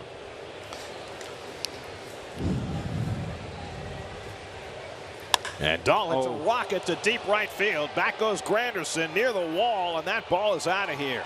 David Dahl with a 2-run homer, his second major league home run, and he puts the Rockies in front 3-2. Well, that should be a 3-run home run. That ball was rocked. Dahl having himself quite a first week in the major leagues. 8 hits and 21 at bats. That's his second home run, and this one puts the Rockies in front. Well, no doubter. I'll make you smile. It's not that easy in the big league, Slugger. He turns on this one. Yes, sir. And that's what's been hurting Bart this year is the left-hand bat. 13th home run against Cologne by left-hand hitters. Right there. Oh, way too much plate there. That's what happens. He connected. So David Dahl, who hit 18 minor league home runs this year, now has 2 in the big leagues. And the Rockies late for the first time tonight. By the way, the official score did add an error on Cabrera earlier in the inning, allowing Gonzalez to get to third. So there have been 4 hits, an error, 3 runs home. 2-0 to Reynolds, and he fouls one into the ground, 2-1. So Colon, who did not allow a hit over the first 3 innings, has now given up 4 straight hits.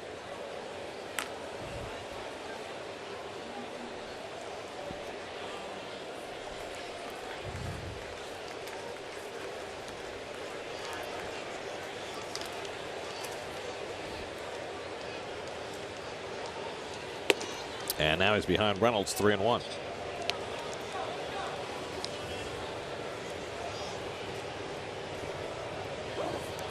Reynolds homered last night in a ballpark where he's had some success before. Fouls back that fastball, 3-2. Oh, Reynolds has always been a guy all or nothing. We used to say penthouse or outhouse. He strikes out a lot, but boy, you make a mistake, he can lose one on you. He was the one that had the big day here, right, Gary? And hit the 2 home runs. Series of 4 in 3 games. This first year of this ballpark. 3-2 coming, and he pops one foul. That'll come back out of play.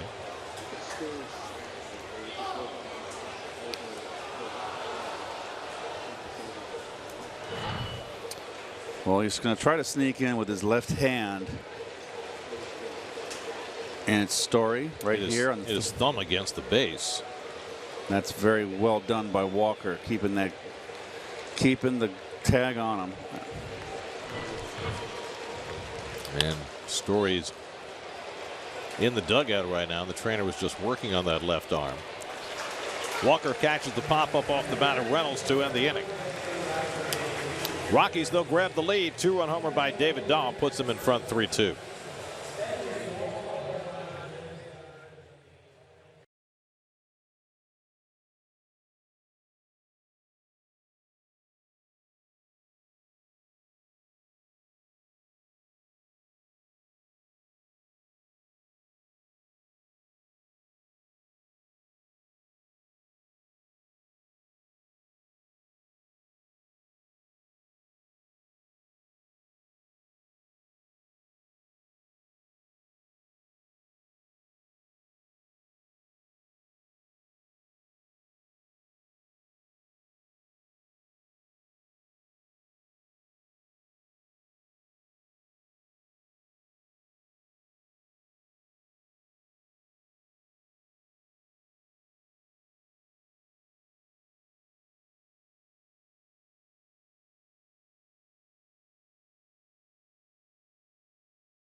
August 13th, watch the Mets take on the San Diego Padres at 7:10. Stay after the game as Styx performs as part of the Mets post-game concert series presented by Budweiser. Admission to the concert is included in the price of the game ticket. For tickets, visit Mets.com/concerts. Travis d'Arnaud leads off in the home 4th inning. Mets now trail for the first time tonight. Travis had a base hit his first time up, and De La Rosa skips one to the backstop.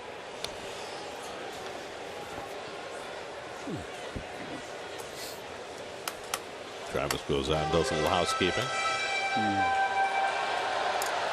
You know, you catch 9 innings, you get 4 at bats, and you have to pick up the loose baseballs too.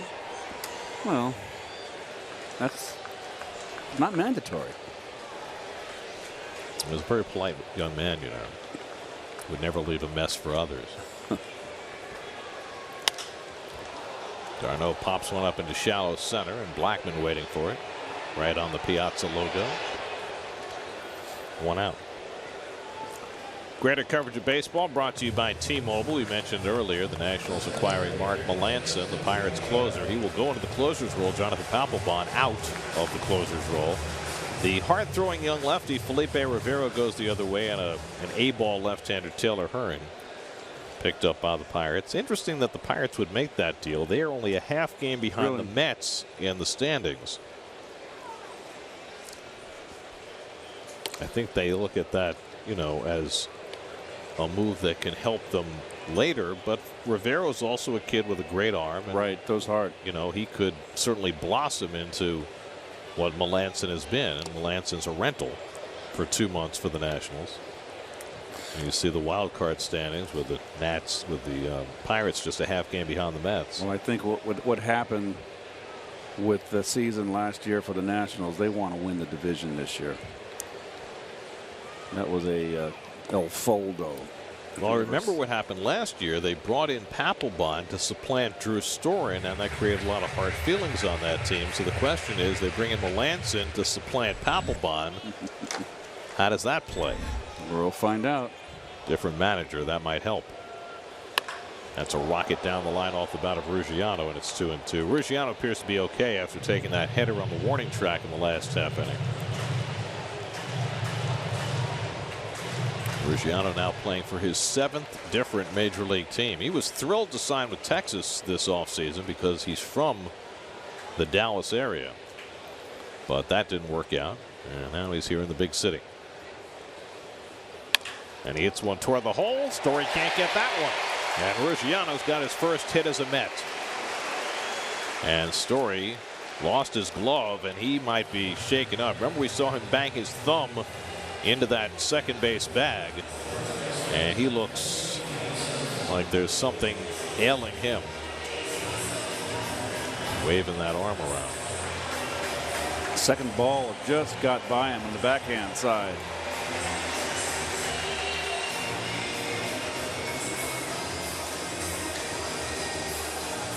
Here comes the trainer. As soon as that ball went by him, he let that glove go off his hand as though he had injured it. Maybe the hand, maybe the arm, I'm not sure which. No, it just goes to say that that head first slide is leave yourself open to injury. He's leaving. He's coming out of the game. So Trevor Story, the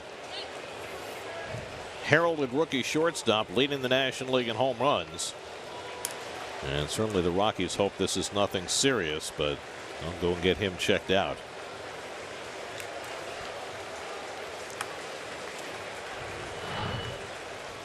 There's a slide. Second. Immediately started to grimace when he hit that bag with his left hand, and after Walker tagged him out, the grimace only got worse. Well, he's trying to hang on to the bag right there. And he gets lifted up.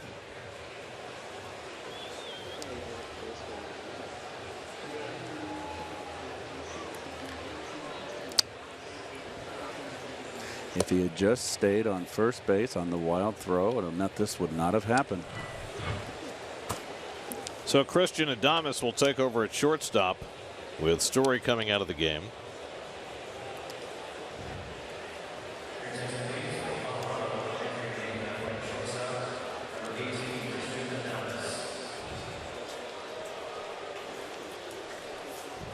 Sunday, get a complete breakdown of the Ryan Fitzpatrick deal, plus a behind-the-scenes look at Jets camp as the crew reports from Florham Park on Jets Nation Inside Camp.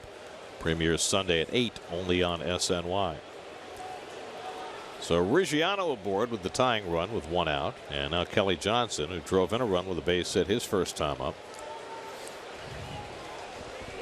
Rockies have put 3 infielders on the right side against Johnson.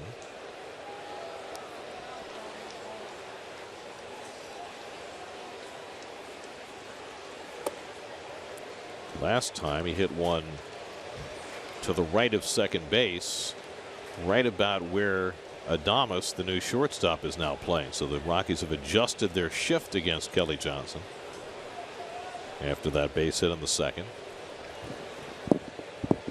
Kelly's got 4 home runs this year, 3 of them against left-handed pitching.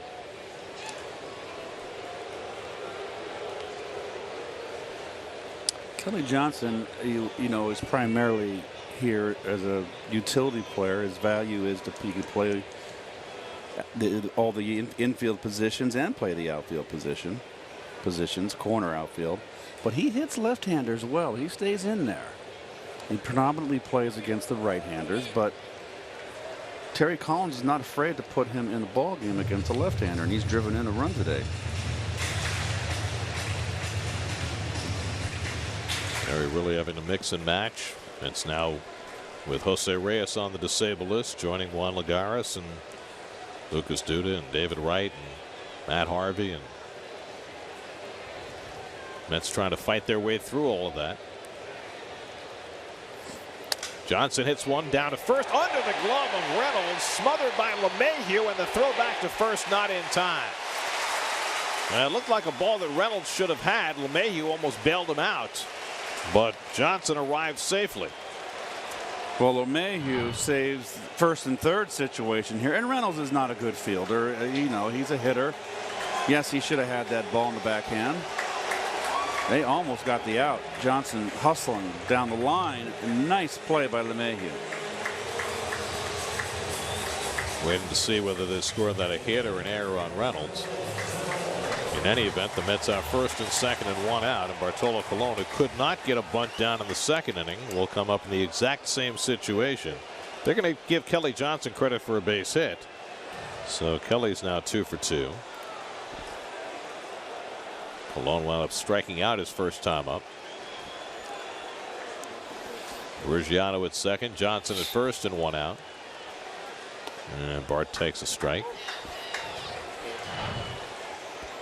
Well, he beat it, no doubt. And it wouldn't matter anyway because he didn't make the pick. So he was 0 for 2 in that play, Reynolds. I like the slow motion raindrops. Yes. Very fond of those.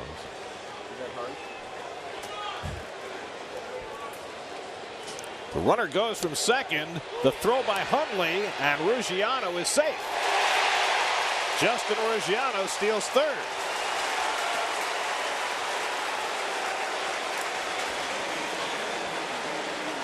Now Ruggiano, a guy who at one time stole 15 bases in a season, surprised De La Rosa by taking off. I think it's a high tag.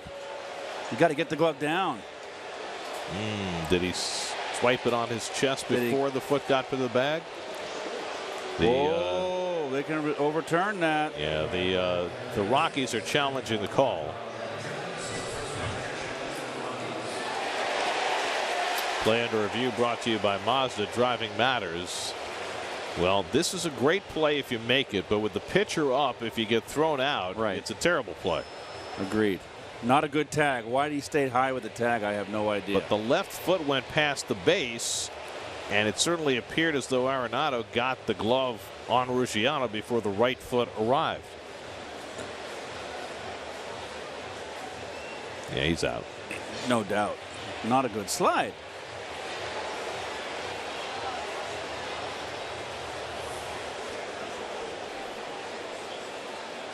So waiting for the decision from the replay center in Chelsea. Jerry Davis and Brian Gorman are in the bunker, and the call is overturned, and Ruggiano is out. So that's the second out of the inning.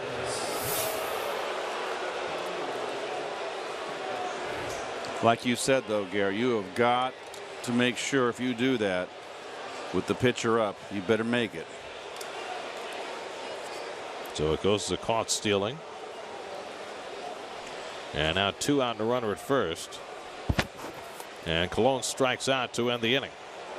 So an inning that began promisingly fizzles in a hurry. After 4, 3-2 Colorado.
It's a night and a moment that will always live in this city's history and always be a big piece of the legacy of Mike Piazza's tenure in New York. First game back in New York after 9/11, and a night that featured many sights and many sounds. The resonance of that home run was something incredibly special.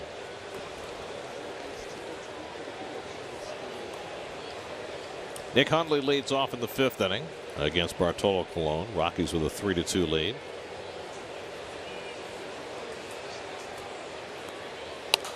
And one of the guys who was part of that first game back after 9/11 is standing by with Steve Gelb. Steve? That's right, Gary, here with Edgardo Alfonzo, one of 3 teammates, also with Mike Piazza up there today as he got his number retired. And Edgardo, we were just showing some images, first of all, from that game on September 21st, 2001. What do you remember about that night and specifically that home run that Piazza hit? I remember I get on for him. No, I remember that was a great game. I mean, we just you know, after everything happened here, we just come to Shea Stadium, and you know, at the beginning it was like a sad moment, you know, for a moment there, and then I remember then my at bat there, I try to do whatever I can to get on base, because every time we get in that situation, we always want the big guys coming up. So that was and then I work on the count. I work out pretty good, be patient on my pitch, and I end up to get a walk. And then that was great. I mean, I watched that game from the dugout. I watched my at bat from the dugout because I got a pinch runner for Desi Relaford was my pinch runner. And then I was so happy. I mean, it was a great moment after Mike hit that ball. It was great. Mike Piazza is known for coming through in moments like that. Were you at all surprised by him coming through in that particular moment, or had he done so many big things in the past that it just seemed like another notch on his belt? No, I think I mean, like I was thinking about it, is to get him in that position, to again coming through to be the guy, because I always do that, and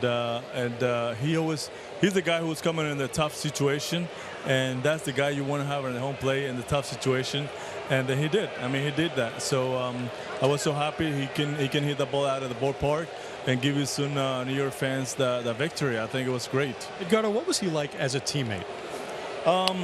He was a quiet guy, but. What I like by Mike is he always likes to speak Spanish. He likes to try to speak Spanish, believe it or not. But he's a guy who you talk to him, he will talk to you. A superstar as Mike is. You just I mean, every time we come into and the airplane, he always sit behind me or in front of me, and he always play with the drums. You know, he got drumstick. He was playing, and I was sleeping in, and I feel like he playing with the drums, and it is fun. I mean, that guy was something else, and then I feel so happy to be in the Hall of Fame, and I'm so proud to play with Mike and you know, spend time with him. How did he transform that team when he came here in 1998? Big time. I think it was big time. We were so desperate to get a big back in the lineup, and I think when he came to New York, it was big different in the lineup by then, and then you know, like I said before, I always believe Mike Piazza coming to the Mets when I see it. So everybody was rumor about it, like Mike's coming. But I would say when I see it, I believe. So he made big impact in New York, and especially our lineup was great. Edgardo, when you and Mike get together and reminisce, and maybe even today when you got together and reminisce, what is the one moment that always seems to come up, the one moment from your Mets time together? Well, we don't have really one. We have many, and every time we just, you know, we just talk about family things, about things in Venezuela, things in Italy, things in New York, or whatever, stuff like that. But we always talk about, like, when I'm be the guy, when I go to the home plate, I always want Mike to be the guy. And Mike say when he missed, he want me to be the guy. So you know, it's back and forth, but I think no, the relation we have back then, it was great. So I think it's I think Mike is one of the guys that you always look up to him, and he proved when he come to New York, and now he'd be in the Hall of Fame, due to the Hall of Fame. Gardo, it was a great night and great catching up with you. Great seeing you out here. Thanks for a few minutes. Oh, thank you so much. And it's so hot in here right now. Let's try to get through that. All right, go inside. Gary, let's send it back to you.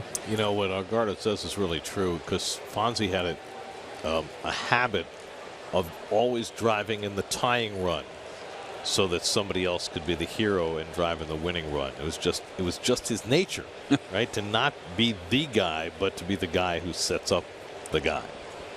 Kind of like John Stockton with a bounce pass. You're right.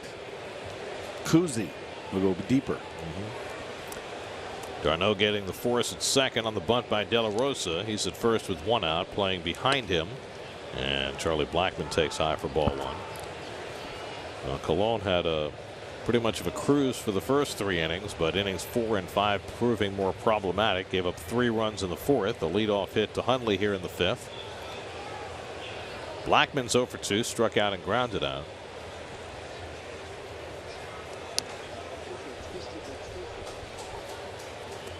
Tonight's Twisted But True Fact is brought to you by Twisted Tea, the hard iced tea that tastes like real iced tea. In 2000, Mike Piazza hit a home run in 18 different ballparks. Mets opened the season at the Tokyo Dome in Japan that year against the Cubs for a couple of games.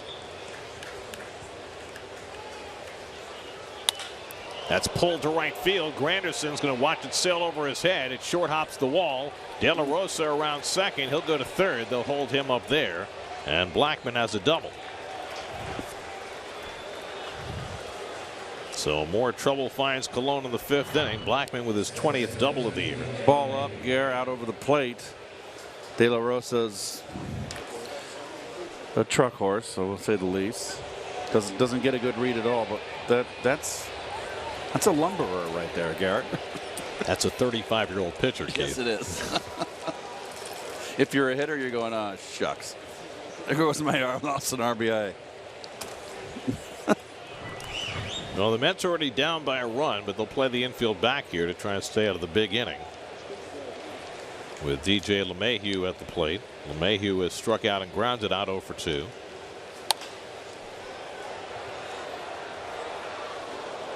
It's going to get the bullpen cranking now. Looks like Seth Lugo getting up.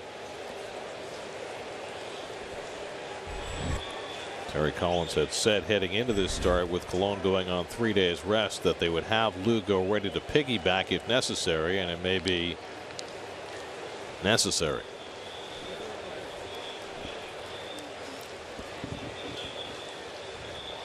LeMahieu hits it under the glove of Colon, and it goes into center field, a base hit. De La Rosa scores. Here comes Blackmon. It gets behind Ruggiano, and into second base goes LeMahieu. 5-2 Colorado.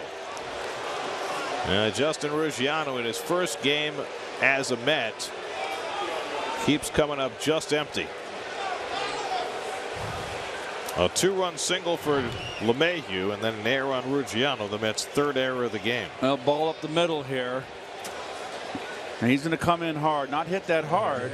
He just gets under his glove. And that's going to be an error on Ruggiano, E8 with the advancement to second base by LeMahieu. That's a big clutch 2 RBI single right there. So inauspicious beginning here for Ruggiano. Well, the first 2 errors were errors of great hustle. He was not quite able to flag down the drive hit by Carlos Gonzalez in the 4th inning, did a face plant on the warning track. He was first called safe on a steal of third, and then it was reversed to an out. And Dahir just lifting the apron a little too fast on a ground ball base hit and committing the error to allowing LeMahieu to take the extra base. So 2 runs home here in the 5th, 5-2 Colorado. And now Nolan Arenado, who had a base hit and scored a run in the 4th. The 3 errors ties a season high for the Mets. 3rd time they've done that this year. 3 straight innings. Flores in the 3rd, Cabrera in the 4th, and now Ruggiano. I have never heard that term before, Gary. Lifted the apron up too soon. I've not heard that one. Really? Never. Never. How is that possible? You've been around baseball for I have never 40 heard. years. I have never heard that. I wonder if that's politically correct. I want to check. Flores snags the ground ball and throws out Arenado 2 away. I can't even imagine why you would think that would be politically incorrect. I've never heard that. The 5th inning is brought to you by your Tri-State Ford dealers, who invite you to test drive a new Ford. You'll discover why Ford is the total package.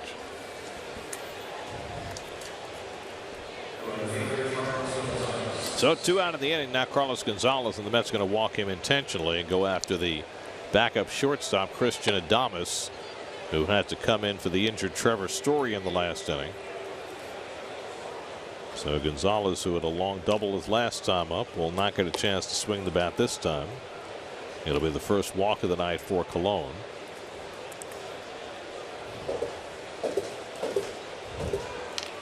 And Adames, who's had a couple of at-bats off the bench in this series, will come up for the first time in the game.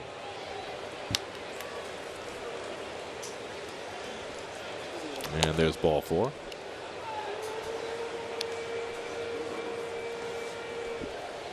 Let's answer our Verizon trivia question. 3 other players besides Mike Piazza who had 200 more hits in 1997. And they are as follows. Oh, Nomar. It's a pretty good trio right there, isn't it? It is indeed. Harry Walker was a Rocky at that time.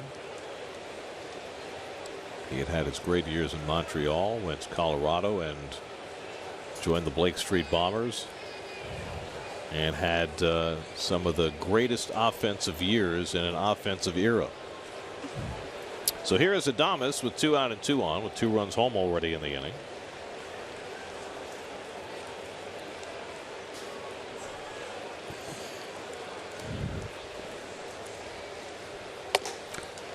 Well, needless to say, this is a very big out right here, because a base hit right here or a double are going to break this game open. These are the at-bats you, as a hitter, you thrive in. You want to be in this situation.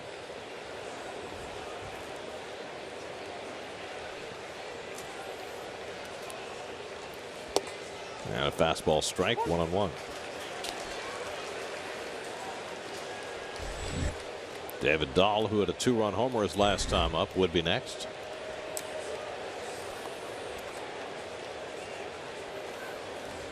Adames hitting just 187 for the year. He's had just over 100 at bats.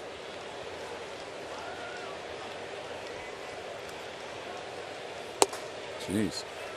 And the eye strike, 1-2. Took 2 fastballs and he hung outside corner.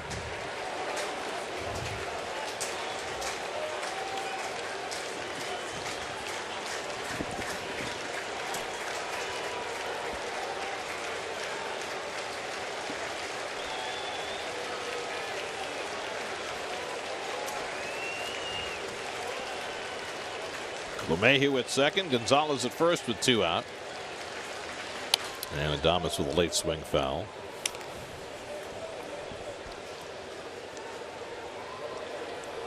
Well, Colon threw 87 pitches in 7 innings in his start Tuesday night against the Cardinals, and now pitching on 3 days rest.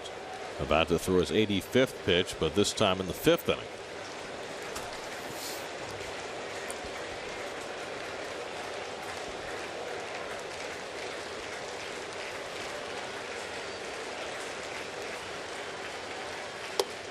And it just missed inside to Adames, 2-2.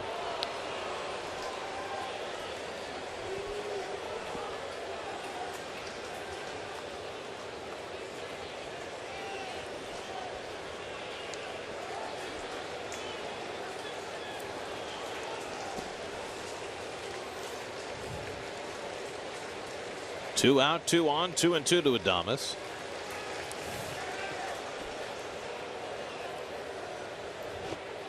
Rockies scored 3 in the 4th. They've tacked on 2 here in the 5th. After Colon held them hitless for the first 3.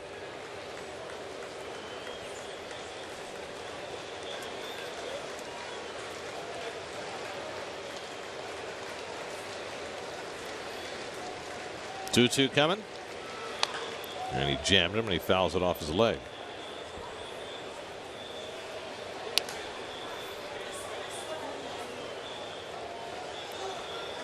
Final game of this 4-game series tomorrow afternoon. 1 o'clock start at Citi Field. Our coverage begins at 12:30 tomorrow on SNY. Noah Syndergaard makes the start for New York against Chad Bettis. Nets have yet to beat the Rockies this year. They swept the season series from them last year, beat them 7 in a row. And the Rockies have taken the first 5 this year, 3 in Colorado back in May, and the first 2 in this series. And Colon twice has spun on LeMahieu. Nobody going over to cover. Interesting with 2 outs.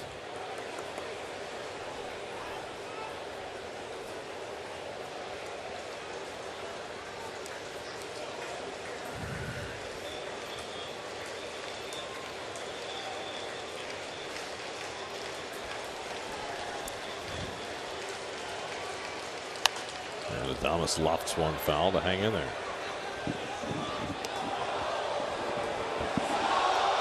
So Bart's been a little up today, Garrett.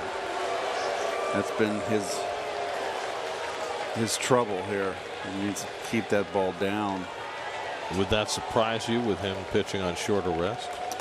You know, I can't say definitively yes or no. But he has been up a little more than I've normally seen him.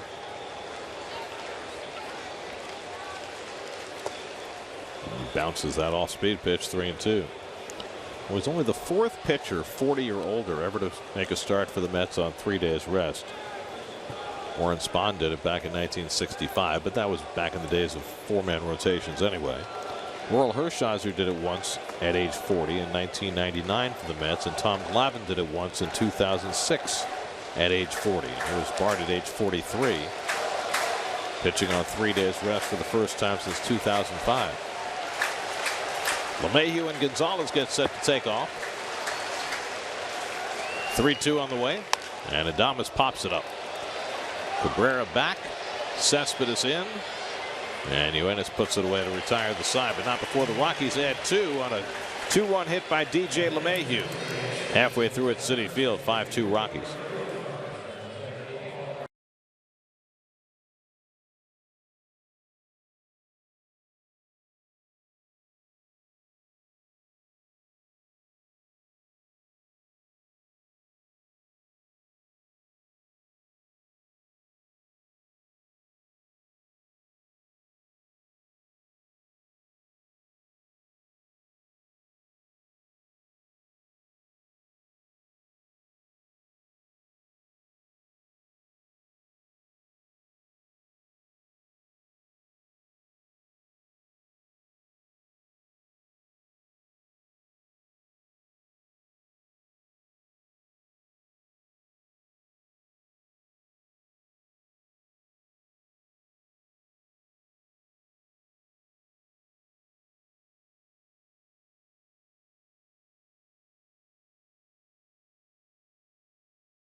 Mets had a 2-0 lead, but David Dahl's home run put Colorado in front in the 4th. They had a 2 in the 5th.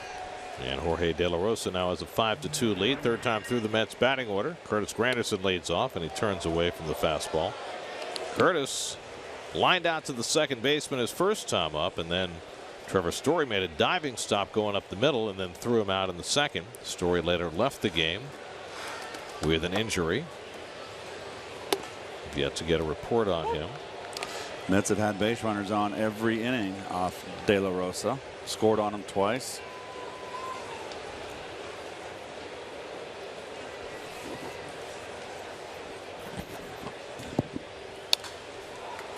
One two to Granderson with Walker and Cespedes to follow in the home fifth.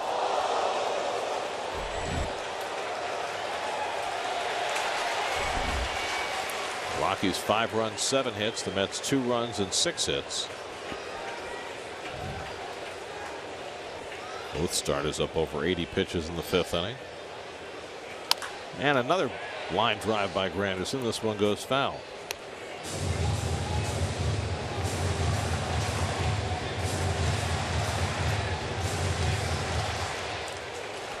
Jorge De La Rosa tonight bidding for his 100th career victory.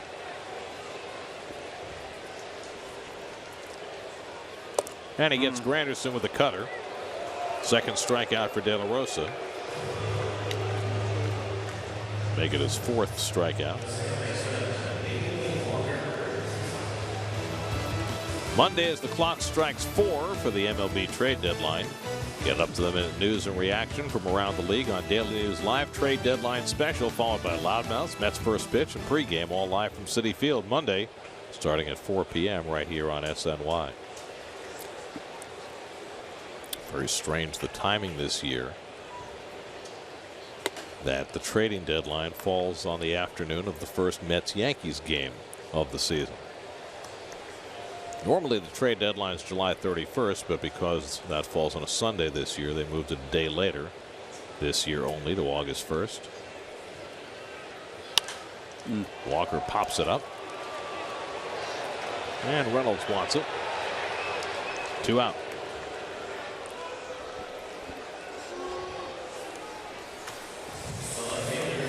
So De La Rosa has a chance for his first 1-2-3 inning of the night, but it's got to get through Yoenis Cespedes.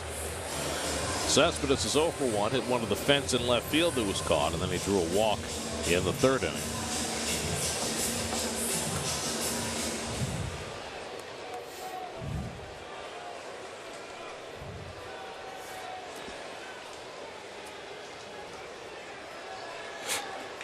Mets are 1-4 to start this homestand.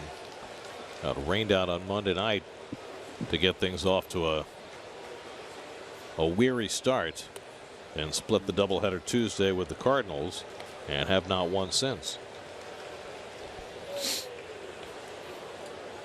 And 1 out away from this becoming an official game too.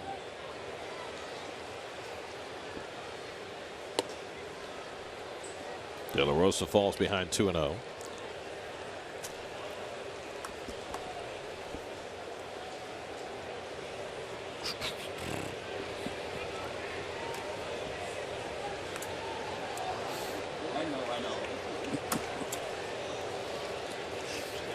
Cespedes rolls one slowly, and Damas fields it. Cespedes not running hard, and that retires the side. First 1-2-3 inning of the night for De La Rosa, and Keith's got his official game.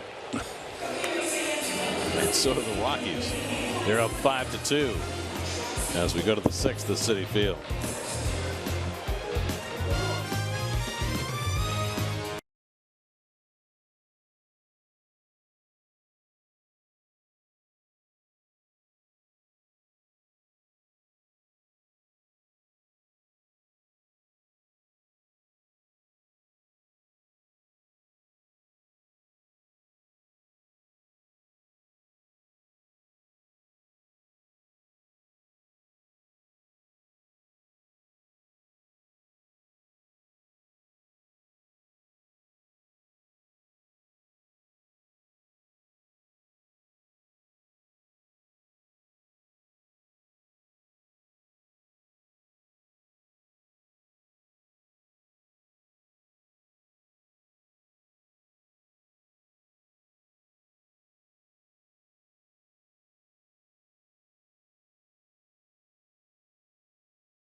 Yoenis Cespedes has come out of the game.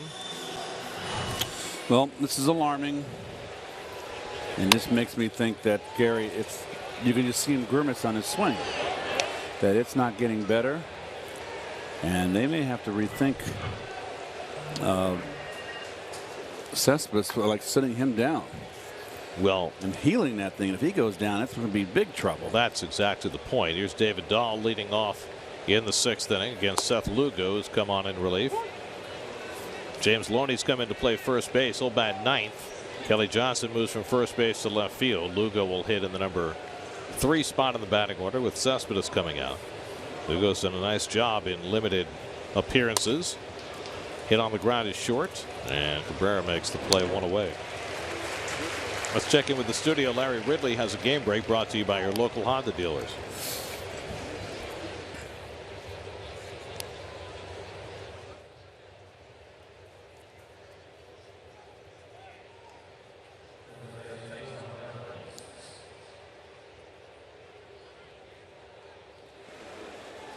Eduardo Nunez just picked up from the Twins the other day by the Giants.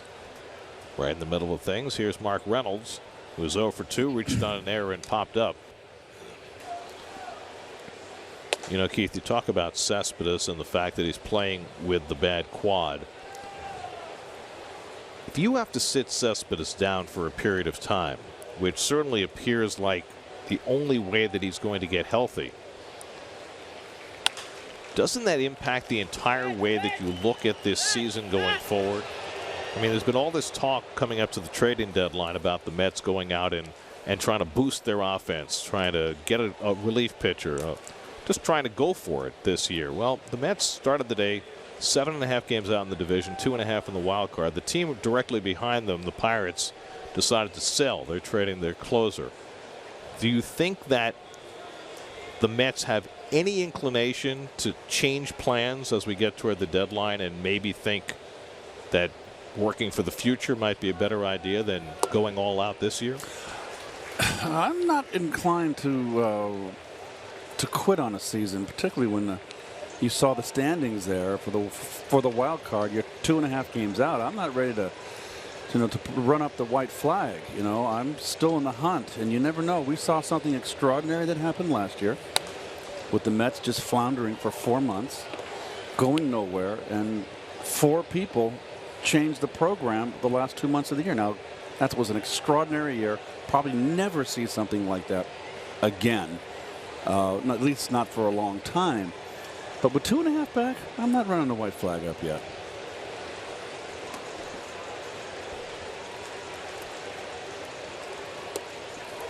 Reynolds strikes out on the curveball from Lugo, and there are 2 out.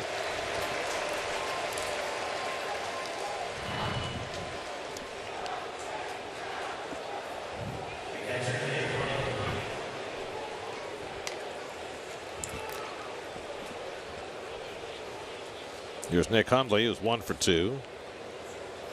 Lined out to center and singled to center. So Bartolo Colon went 5 innings, working on 3 days rest. He allowed 5 runs and 7 hits, an intentional walk and 4 strikeouts. And he leaves on the short end of a 5-2 score.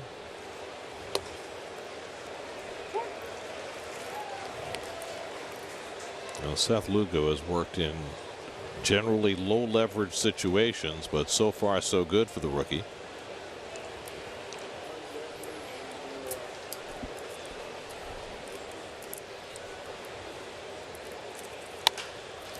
Jorge De La Rosa's come out on deck for the Rockies, so he'll bat for himself if Hundley keeps the inning going.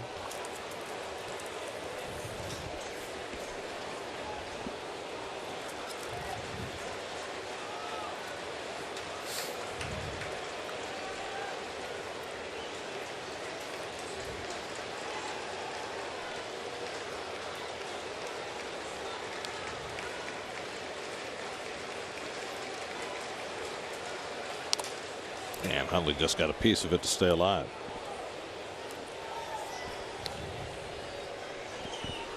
Well, Lugo's got a nice breaking ball, and like Gary said, he's in a very limited action that he's been in. He's been doing a pretty good job. Incredible job. Obviously, his job right here is to hold the fort. He was a guy who really didn't enjoy a whole lot of success as a starter in the minor leagues. Once they moved to the bullpen, though, he started to thrive, and he's done the same since getting here.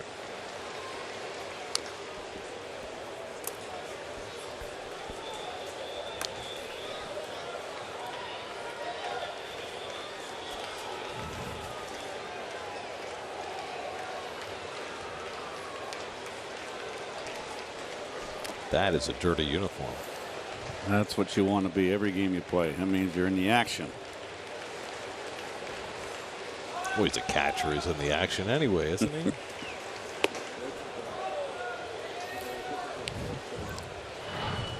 Well, here's his curveball here. And watch the torque on the elbow. It's just, you know, you wonder why everybody gets aches and pains, those pitchers, in the course of a season. And he strikes out Hundley with a fastball. Good inning for Seth Lugo. He sets him down 1-2-3 with a couple of strikeouts. Mets come up at the bottom of the sixth, still down 5-2.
Well, the Mets have now retired exactly 4 numbers in their history. Casey Stengel, the original Mets manager, Gil Hodges, who led the Mets to the World Series in '69, Tom Seaver, the greatest pitcher in the history of the franchise, and Mike Piazza, the greatest offensive player in the history of the franchise.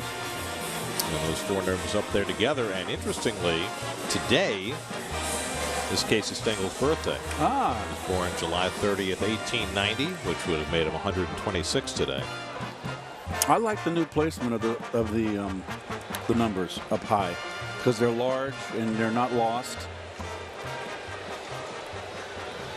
Wilmer Flores leads off the home 6th inning. Yeah, I'm totally with you. When they originally built the stadium, they put the retired numbers on the back wall in left field, which made a lot of sense. They were totally visible, but once they moved the fences in and created seating in front of that Great Wall of Flushing, the numbers were often hidden. Flores flies one out to left center, and Dahl comes in and two-hands it, 1 away. So I think it was a brilliant move to move them up to the top end of the stadium for 2 reasons. One, so you could see them better, but also when you think about what retired numbers represent, it's the pantheon. Right. It's closer to the ether. It's up, it's elevated. Right here. Godlike. Very, very good, Gare. I like that. And of course, let's not forget about the other numbers that are up there, the other representatives up there, both the number of Jackie Robinson retired throughout baseball. The circle representing Bill Shea, who was the force behind getting National League Baseball back to New York, and after whom Shea Stadium was named. And of course, our friend Ralph Kiner and his 53 years as a Mets broadcaster. Bill Shea was always nice to me. He was so thrilled when that our 80th squad started turning things around. He came to the ballpark a lot. Always had a smile on his face. Well, jam shot by Cabrera, and Adames has it for the second out. Time for the Toyota tweet of the game. Tweet us at SNYTV. Hashtag SNYTweet. What was your favorite memory of Mike Piazza as a Met? Boy, there are a lot to choose from.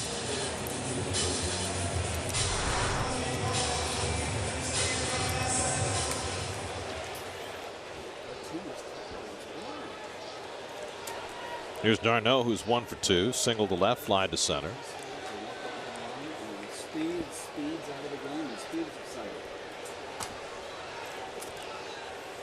And De La Rosa flips a curveball in for a strike.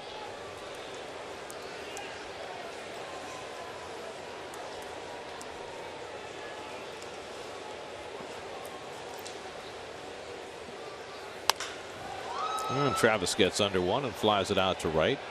Plenty of room for Gonzalez. And that retires the side. De La Rosa's retired 7 in a row. We're through 6 at Citi Field with the Rockies up 5-2.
SNY is brought to you by the Kia Top Quality Sales Event. Visit TriStateKiaDealers.com to learn more.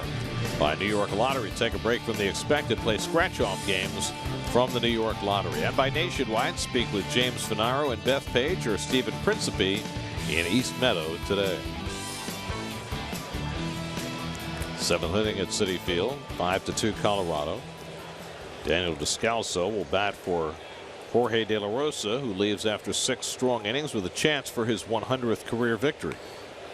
Descalso 7 for 18 with a home run and 3 RBIs as a pinch hitter. That's doing a nice job. Seth Lugo starts his 2nd inning of relief. Lugo worked a 1-2-3-6 with a couple of strikeouts. Descalso started the first game of the series when 1 for 4. His only hit was crucial in the Rockies' 9th inning comeback with 2 men on. He was up in a bunting situation, fell behind 0-2, and then bunting on his own laid one down that Rene Rivera thought was going to curl foul. It didn't. Descalso wound up with an infield hit, and the Rockies rallied for 2 runs in the 9th to beat Jeurys Familia. That was the inning that everything fell apart on the Mets. A wild pitch, the ground ball to Loney. It's just everything piled on in that inning. There's a strike, 3-1. Charlie Blackmon on deck, then DJ LeMahieu. Bartolo Colon went 5, allowed 5 runs, 7 hits.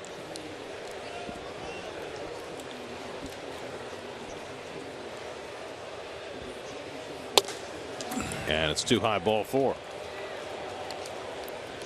And Descalso is on with a leadoff walk. Well, I've just gotten a word on Trevor Story. The preliminary report is a jammed left thumb, as we presume, from that slide into second base. That head first slide. And then he exacerbated it trying to make a diving stop in the field. They said x-rays are negative, so that's a good sign. But as for how much damage in that thumb, well, the Mets know only too well with Juan Lagares and the injury he suffered, and wound up having to go on the disabled list. And Juan's going to have season-ending surgery, or at least surgery that will keep him out for the vast majority of the rest of the season. So the Rockies will keep their fingers crossed and hope it's not that serious for their talented young shortstop.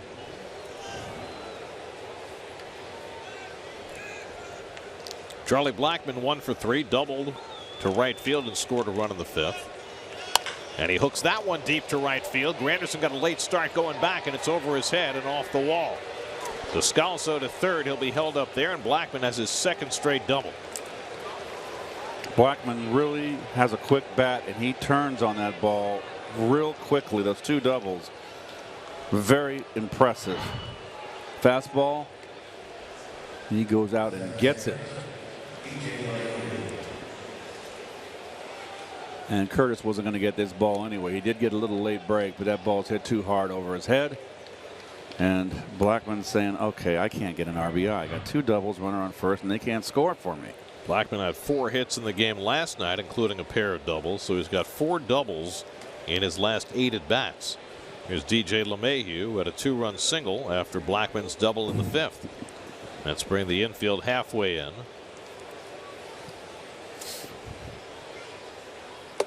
So Lugo, who thrived in the 6th inning, retiring the side in order, has given up a walk and a ringing double to start the 7th.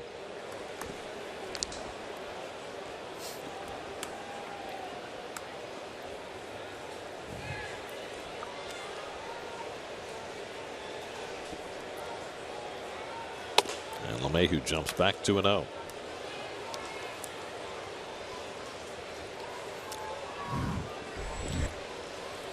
Nolan Arenado next. They got the big guns coming up. It's a nice little lineup they got, Gary. Well, they started the night 2nd in the National League in runs scored. Out to right field. That'll get a run in at least. Granderson back onto the warning track to get it. Tagging at third to Descalso. He scores easily. Blackmon goes to third. Sacrifice fly for LeMahieu. His 3rd RBI of the night makes it 6-2 Colorado. Nice hitting right there. Going to the opposite field. Gets the job done by scoring the run and advancing the runner.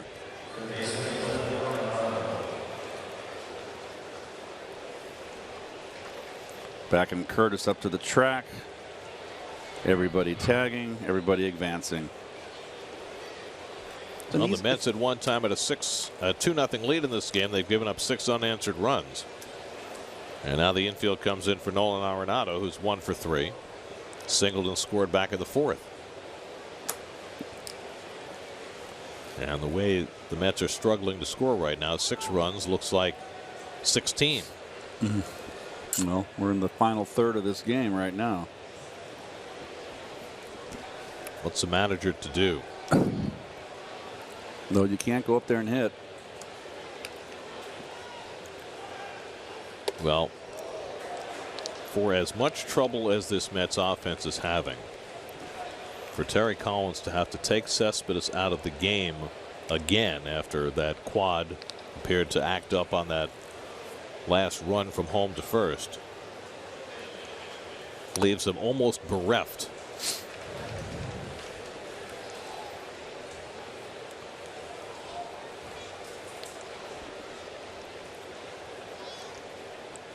Well, Terry's always thinking. His head is in the game. We had how many years did he manage here with the team going nowhere? Always in the game.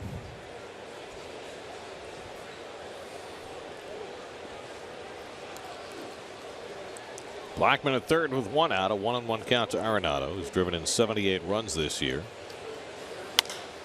And it'll make it 79. Deep in the gap goes Ruggiano, back near the wall to reel it in. Tagging at third is Blackman. He'll come in with the second run of the inning. And the Rockies keep tacking on. It's now 7-2. Pretty textbook right there, huh? Game's easy. As long as you execute. And the Rockies have.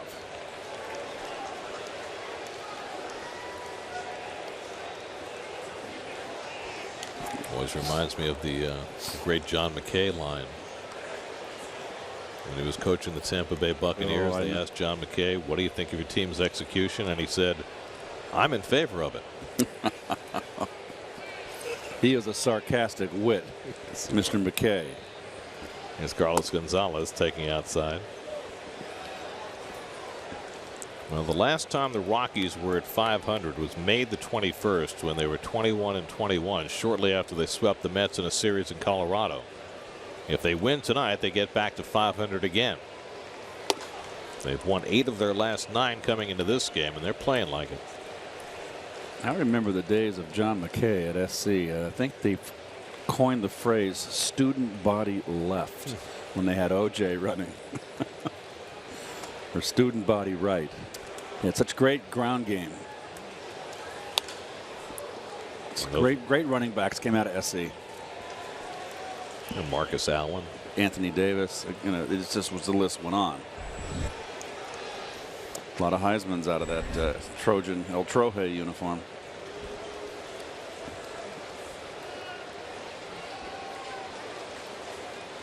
Gonzalez strikes out on the breaking ball to end the inning, but not before the Rockies tack on 2 more runs against Seth Lugo. 7th inning stretch time on a Saturday night at Citi Field. Mets down 7-2.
Time the Mets retired a player's number. It was 1988, and Keith was the Mets captain, and Tom Seaver was the recipient of the honor of having his number retired.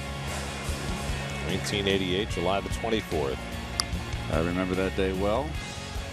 I can't remember the hat, the white hat I was wearing. Obviously, it was some significance. It had some. Now, you were out of the lineup. Were you hurt then? I think you might have been. What was it? 88. Yeah, July of '88. That's when I pulled my hammy. Remember? Right. So I think that's probably why you were in a different kind of a look. You were wearing the Tom Seaver Day hat. Got the flat tire. St. Louis trying to go first to third on Willie McGee. Justin Ruggiano with a half swing goes around as he faces Boone Logan out of the Colorado bullpen. What was the date on that Tom Seaver date? July 24th. Oh, I was probably out. Well, you weren't in the lineup that day, I know that for sure. There was only one person who was in uniform for the Mets that day who is in uniform today. Ruggiano lifts one to right field. And Gonzalez is there. One out. Of course, that would be Tim Tuffle, who played second base that day for the Mets and is now the Mets' third base coach. There's Tuffy. You know, the one thing that I wanted to ask Mike when he was up here that we didn't get a chance to was whether he thinks that at any point in his future that he'd want to get back in the game in some capacity. Well, he got involved in European football, right, as a team owner, right? See, that's an option that retired players of this next generation will have the option of, because some of them will have made enough money to consider that. Right. Even maybe ownership of a Major League Baseball team, or part ownership. Johnson grounds one down to first. Pitcher didn't cover, but Reynolds takes it himself as Logan failed to get over. No harm done. That's the second out.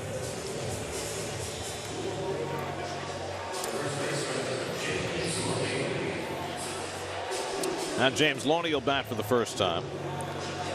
Loney accounted for the Mets' only run last night with his 6th home run of the year. Loney has been a very pleasant surprise. Mets picked him up after he had been playing in AAA in the Padres organization. I mean, think about the spare parts the Mets have added. With Loney, who was in AAA, Reyes, who was released by the Rockies, Johnson, who was languishing with the Braves, now Ruggiano. Loney, though, has become a hugely important part of the Mets batting order. Last night he played his 50th game since joining the Mets. And from that point, he leads the team in hits and he's tied for the team lead in doubles. Wasn't supposed to go that way. He will give you a professional at bat up there. And he hits a rocket out to right center field. Back goes Gonzalez, and he gets there to run it down and end the inning. Another hard hit ball off the bat of Loney, but the Mets are down 1-2-3 in the bottom of the 7th. Keep your eye on the ball.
Eighth inning, third inning relief for Seth Lugo.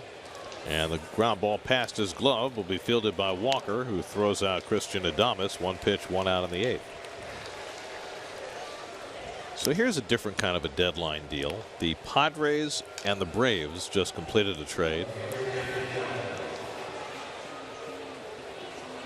Matt Kemp goes from the Padres to the Braves. Hector Olivera goes from the Braves to the Padres. Olivera will be designated for assignment by the Padres upon arrival. So the Padres basically decided they needed to dump Kemp's contract and were willing to take Olivera and his bloated contract, which is for somewhat less than Kemp's, and then they'll just get rid of him. So they broke out the abacus.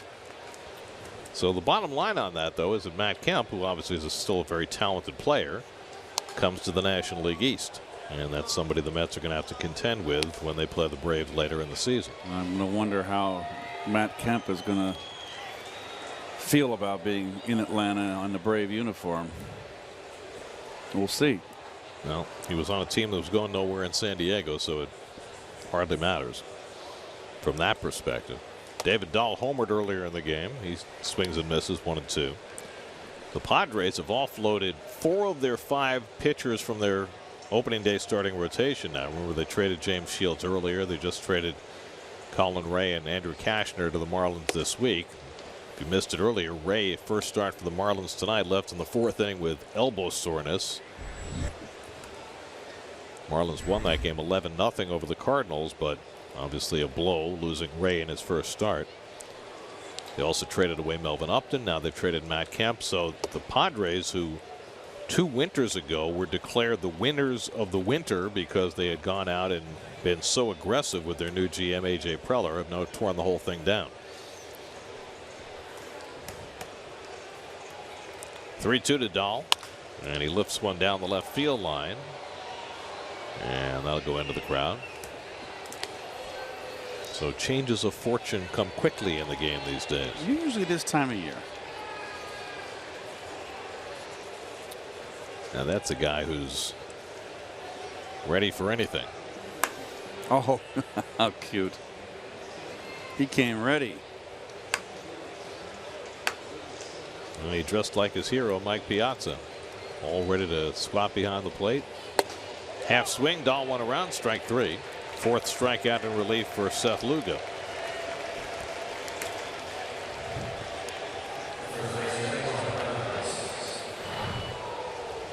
Couldn't lay off this high one. So 2 out and nobody on. Mark Reynolds coming up. So the Mets just announced that Cespedes left the game with, well, for what they're calling precautionary reasons. Well, quad tightness. Right. No, they didn't cite the quad, but obviously that's what he's been dealing with. Don't know what else they'd be precautionate about. They always want us to go Sherlock Holmes up here, you know. Should get you a big magnifying glass. You never know what you might be able to scout out. 1-1 to Mark Reynolds, who's 0 for 3 tonight.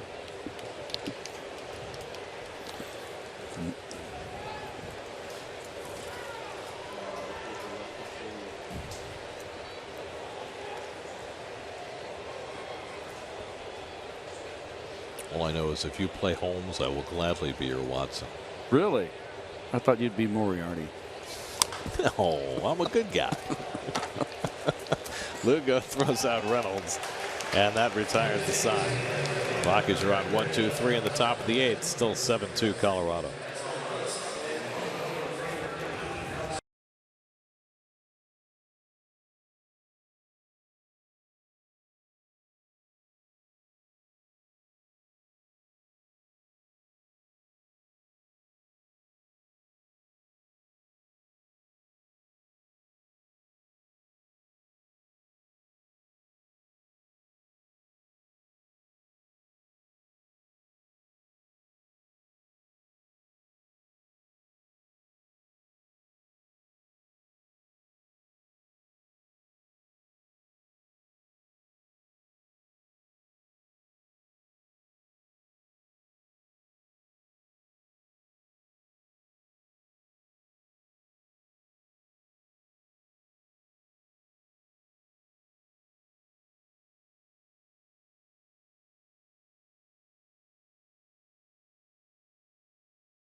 was that this is where I was supposed to be, and I needed to see it through. And then once, obviously, the Mets, I feel, put the team around me that gave me that protection that I needed, I was like, yeah, I want to stay here. I want to make my mark here. And, you know, everything, again, that happened in LA, I did have a little bit of a chip. You know, I did want to basically prove them in a way, you know, sort of make them feel like they made a mistake and traded me. That was part of what Mike was talking about with us before, his decision to stay here in New York after being traded in 1998. He re-signed as a free agent. Jordan Lyles on to pitch for Colorado in the home eighth. You look at those ERAs and you just all of a sudden you realize, okay, it's Colorado. Lyles was the winning pitcher in the opening game of the series, worked a scoreless eighth inning, and then the Rockies rallied in the ninth. Last 10 Mets have been retired by De La Rosa, Logan, and now Lyles in the game to face the top of the batting order. Granderson 0 for 3 tonight, and he takes outside 2-1. De La Rosa went 6 innings, allowed 2 runs, 6 hits, 2 walks, 4 strikeouts. He's in line for his 100th career win tonight. Logan worked a 1-2-3 7th. Mets are playing their 6th game on this homestand. As of now, they've scored 12 runs in the 6 games.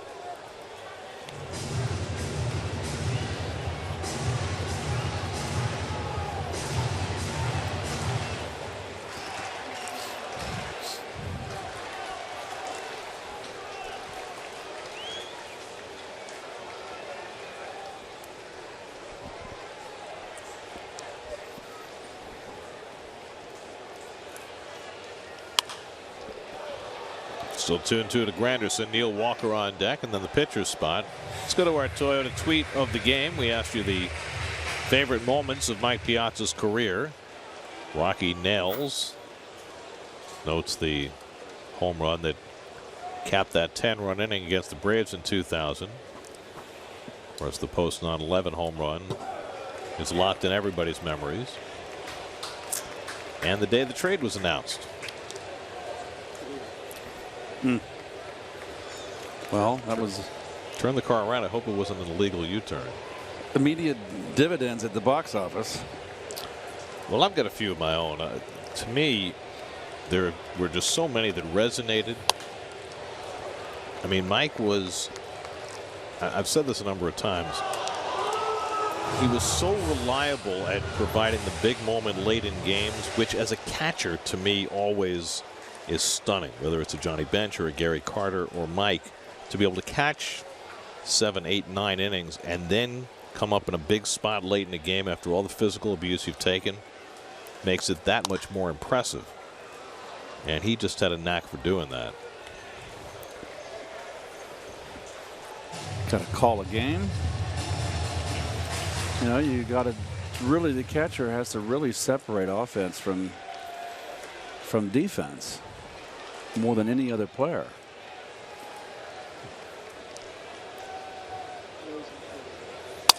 Granderson breaks his bat as he rolls one out to Arenado. 1 out. Well, there's your Lowe's home field advantage. Mike Piazza's lifetime Shea Stadium numbers. OPS just under 900. So Mike hit a very higher average, a much higher average on the road. The first big home run that I remember, it wasn't the first one he hit, but the one that resonates from that first year when he joined the Mets in '98 was late in the season when the Mets were still in the race in '98. They played a series in the Astrodome, and they were down 2-0 in the ninth, and Billy Wagner at that time was the Astros closer, and he was, you know, lights out. And Mike hit one of those classic Piazza right field home runs, 3-run homer, to give the Mets the lead in the ninth. And I just remember how quiet it was in the Astrodome when he hit that, because the Astros were in a race too, and it was a great series, a 4-game series. Mets won 3 out of 4, and that one was stunning because at that time Wagner, he was giving up nothing, and Mike took him deep. 9th inning, 2 out. Well, Mike told me that there wasn't too many left-handers that give him trouble. So that's interesting.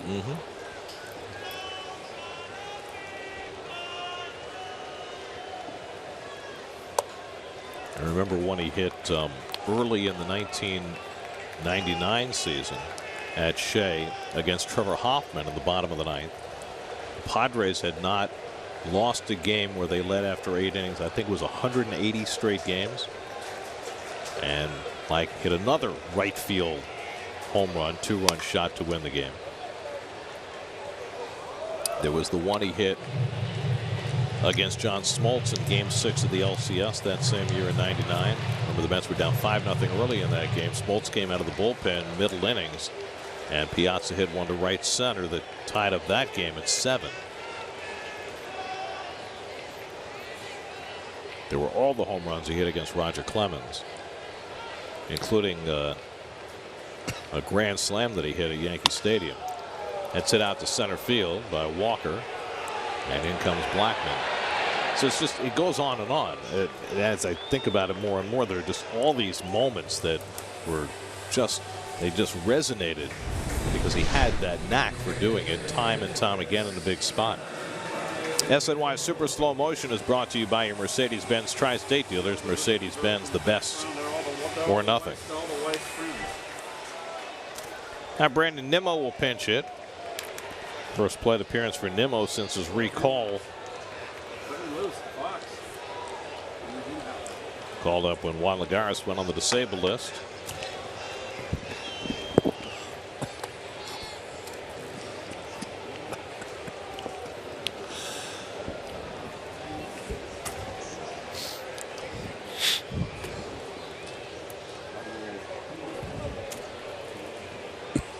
Nimmo was hitting a ton after he got sent down to Vegas after his first stint with the Mets. Hit .389 in his 9 games while he was back down there.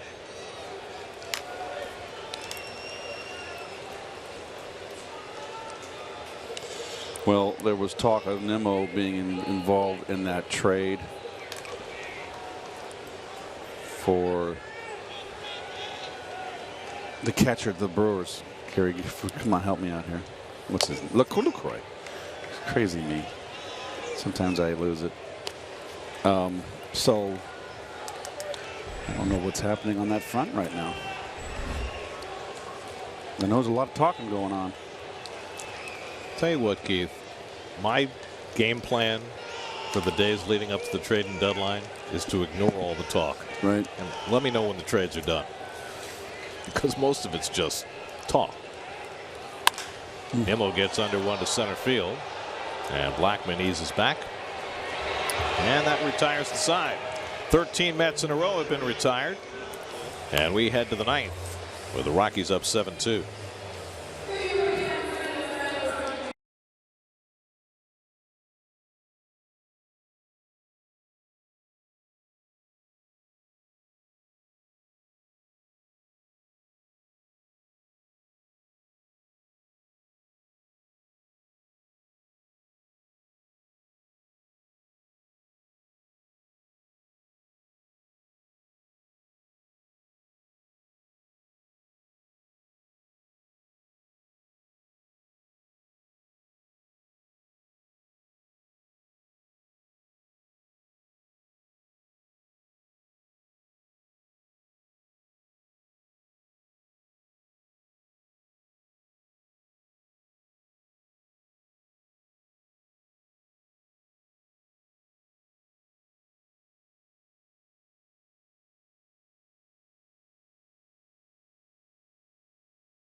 by Chevy.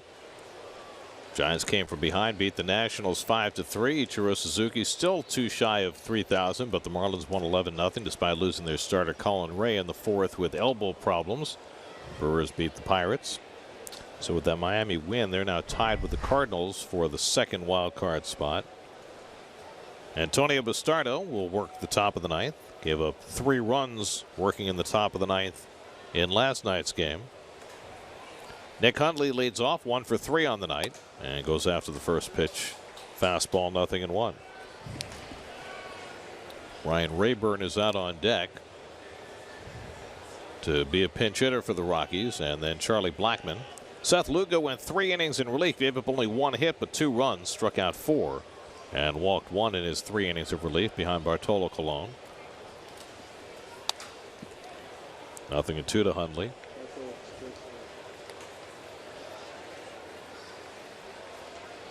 Coming up tonight, Geico Sports Night. After the post game, we'll have all the coverage of the Mike Piazza number retirement ceremony, all the news leading up to the trading deadline, and football news as well on Geico Sports Night following the post game right here on SNY.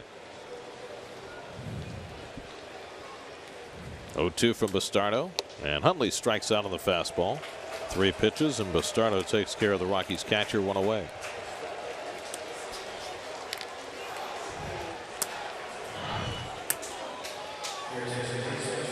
Fastball in.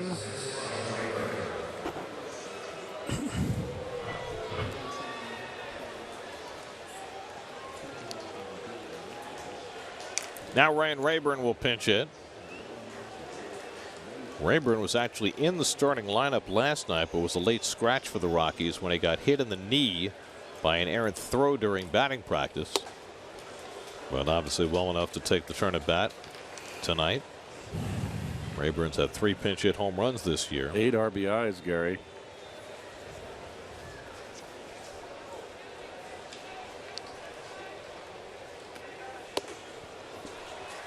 Five pitches, 5 strikes for Bastardo.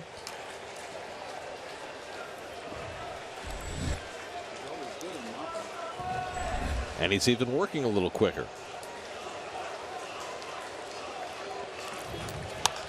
Check swing foul. And it's fair over the bag.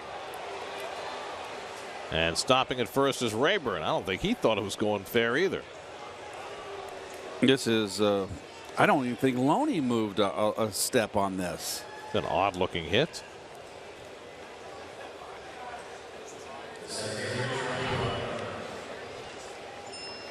Well, he just couldn't get to it right down the line. First base umpire Jeff Kellogg right on top of it, but Rayburn didn't go.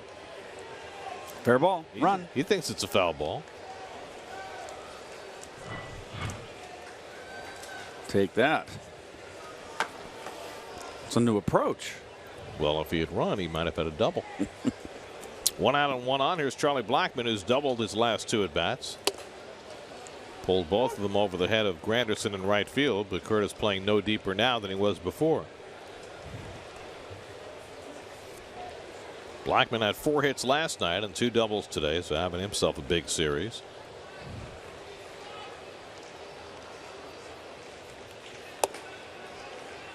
And takes outside 1-1.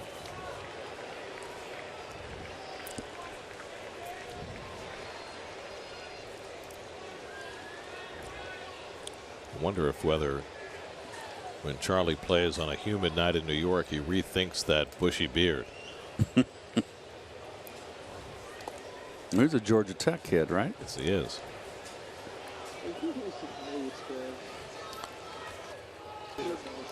Yeah.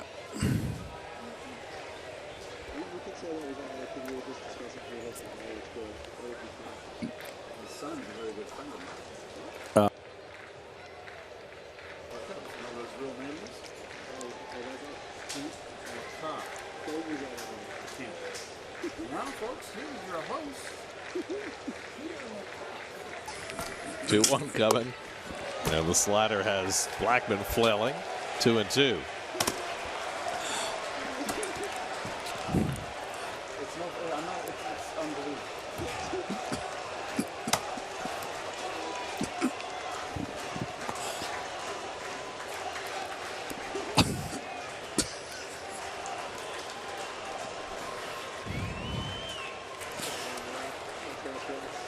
Rayburn at first and 1 out.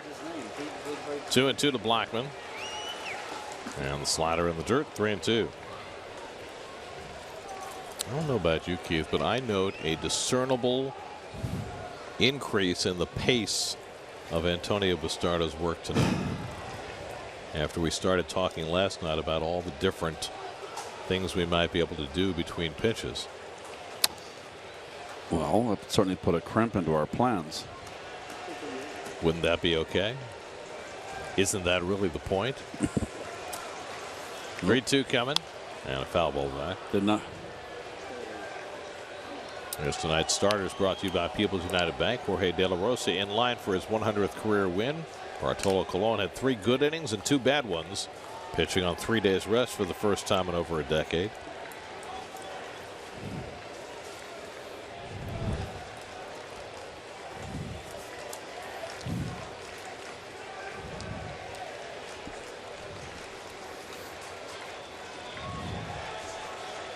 Again, the 3-2.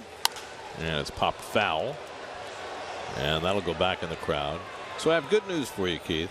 Tell me. Story out of Washington is that Jonathan Papelbon is okay with moving into the setup role with the arrival of Mark Melancon with the Nationals. Well, I'm sure that they, you got Dusty Baker there is going to handle it properly. And, I noticed that Papelbon has lost his fastball. He never was a sinker ball pitcher. Well, you have to handle these things carefully. You're getting paid a lot of money, you know. You never know whose neck might be on the line.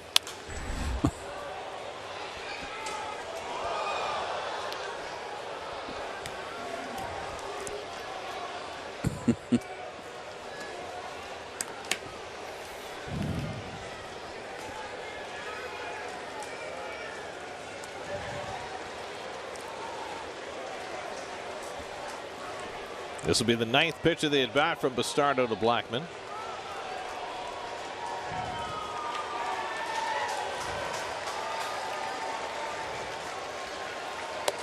And he walked it. So the Rockies have 2 men on. Blackman reaches base for the 3rd time tonight. Nice at bat by Blackman there.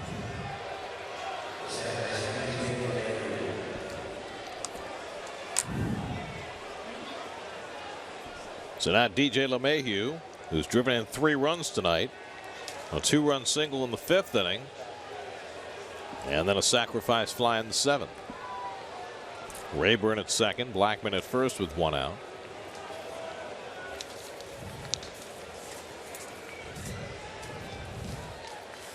And it's fouled back.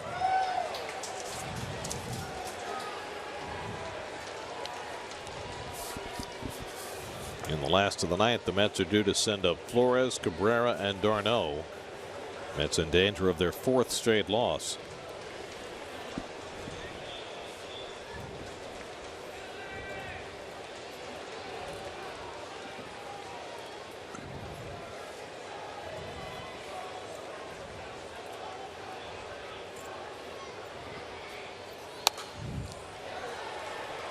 Quickly 0-2 to LeMahieu. Did I say quickly?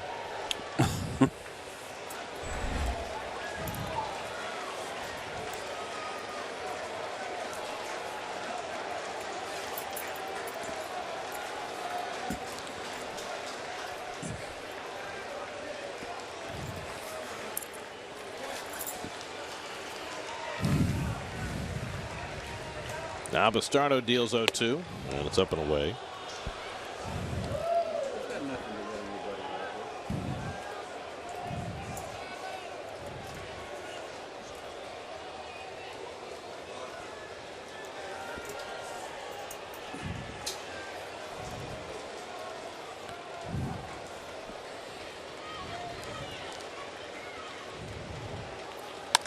And LeMahieu skies one out to center. Ruggiano back.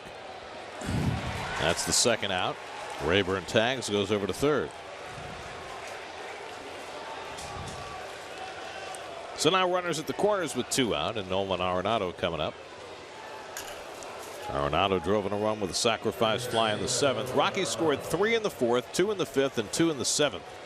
after the Mets had taken an early 2-0 lead against Jorge De La Rosa. But the Mets offense has stalled from there, and the Rockies, who have been rolling, have been able to tack on. With the Marlins beating the Cardinals tonight, if Colorado wins this game, they're only 4 games out in the wild card race. A team that was pretty much left for dead a month ago. But they're playing very well right now, in line for their 9th win in the last 10 games, and have insinuated themselves right back into playoff contention. They'll also get to 500 tonight if they win.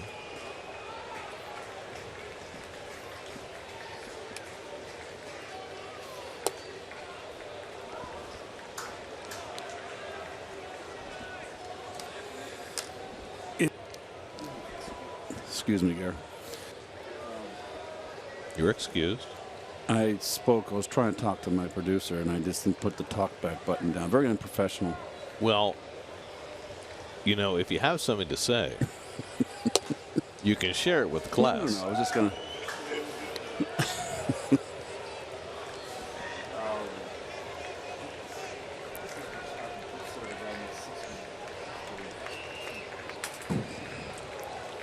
Arenado 1 for 3 on the night, just 1 for 12 in this series.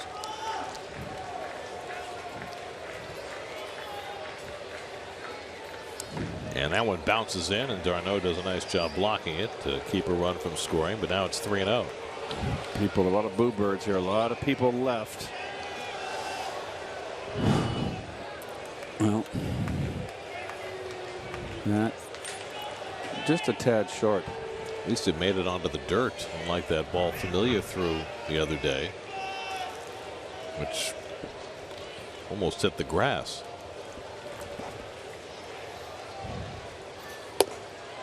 It's a strike, 3-1.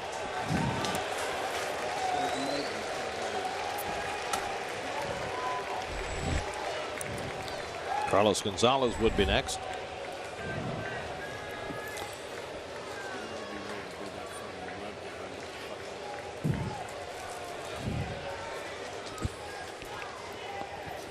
And Arenado chases one out of the strike zone. Swinging at ball 4. It's now 3-2.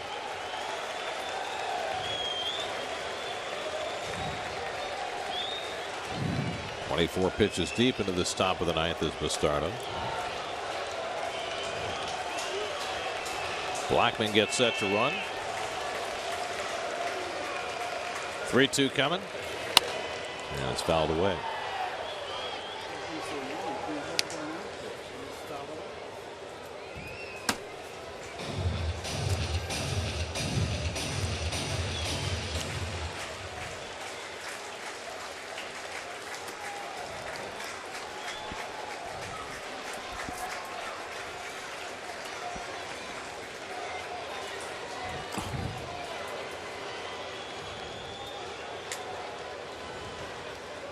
There, my friends, is a diehard.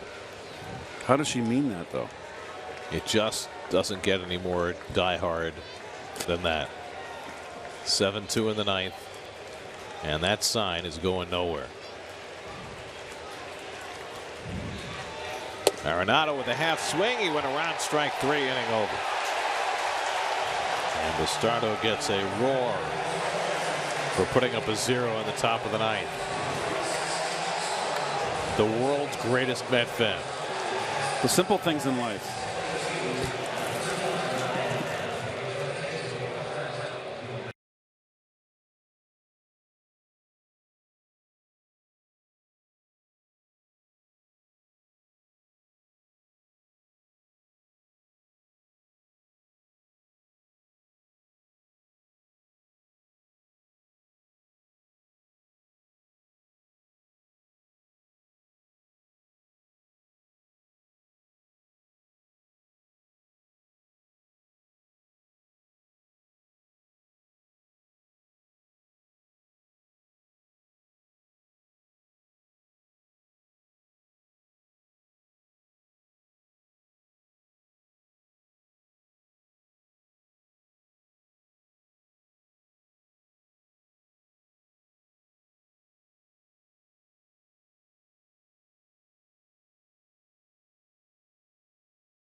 Presented by Fidelis Care.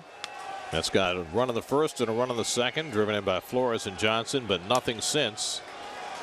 In fact, the last 13 Met hitters have all been retired, and the former Met Gonzalez Herman will try and get the final 3 outs as Wilmer Flores leads off the last of the 9th and takes ball 1. Herman, of course, if you recall, has a changeup that he loves to throw.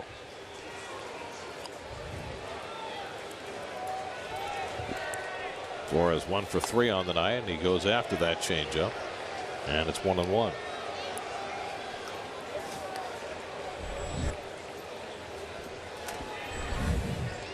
Herman spent part of 2013 and 2014 with the Mets. Another diehard. They're here. Flores gets one deep to left field. Dahl going back to the warning track. Back at the wall. He can't get it. Home run, I think. Did the fan reach down and take it away from him? I think it got over.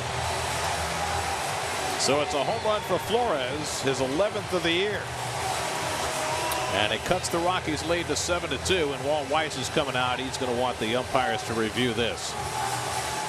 Fan wound up with the ball. The question is, would it have cleared the wall? Dahl looked like he was ready to go back and catch it. Let's see.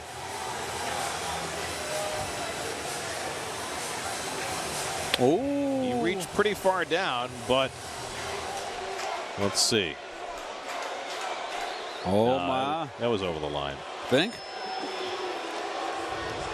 The kid was a little taunting. Oh. I would think that the umpires are going to go to video review here. It certainly appeared as though the ball was going to clear the orange line even without the fans' assistance. And Dahl was not jumping for it. It's not as though the kid took the ball away from him. So they're going to go to video review, and we'll see what they decide.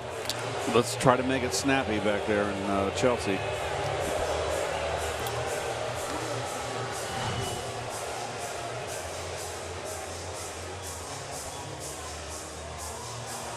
Yeah, I think it clears it. I think that's a home run, because even if the kid doesn't catch the ball, Dahl is not getting to that ball, and it certainly appears to be over the orange line.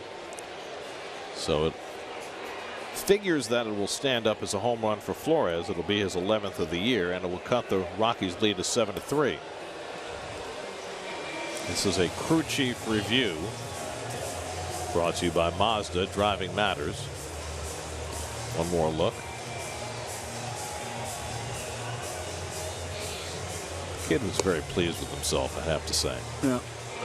You get fined for taunting. Oh, geez. Sometimes we New Yorkers sometimes have a bad reputation.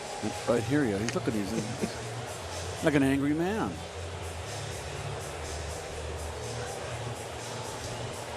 Yeah, that's got to be a home run. Yep. I don't see how you can rule it otherwise. Come on, guys. Jerry Davis's crew and Brian Gorman's crew are in the replay center in Chelsea. All right. Jeff Kellogg, crew chief, with Chris Guccione, the third base umpire who made the home run call. They're on the headsets, waiting for a resolution.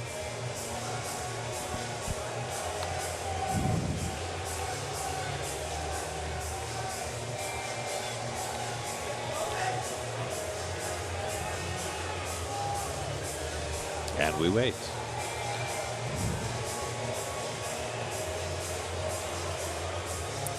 By the way, our buddy Wayne Randazzo timed the last 2 Antonio Bastardo pitches. The time between the 2 pitches was 48.2 seconds. I believe that. This review is taking substantially longer than that. Major League Baseball pays lip service to speeding up the pace of their games, but they don't really do anything about it. All right, that's A. There you go. Ow! No, that's terrible. They're going to do fan interference and call Flores out. That is a terrible Terrible. Wow, I'm surprised at that. That is an absolutely horrible call. There is no way if that fan leaves the ball alone that David Dahl catches that ball. Wow. There's not a chance on earth. He wasn't jumping for it. He didn't have the right angle to it. There's absolutely no way he would have caught that ball without fan interference. Could you argue that maybe it would have hit the top of the wall and been in play? Conceivably. Wow. But no way is that announced. That's a travesty. Wow. I mean, it probably doesn't matter in the outcome of the game, but that would be the call that's made on review is a travesty. Did Terry get run? He did. Because he's not supposed to argue, right? Right. You're not supposed to argue So now a call after it's been resolved on replay. You even take away a good argument now with this instant replay because Terry really can't argue because they didn't make the call. It is absolutely absurd. I mean, why do we have replays so you can have a travesty like that? That's ridiculous. There is no chance on earth that David Dahl catches this ball absent the fan. Look at where his glove is and look where the kid catches the ball. There's no way that ball goes into Dahl's glove. Are you kidding me? He has the wrong angle. He's too far off to the left and he's not high enough. That is a joke.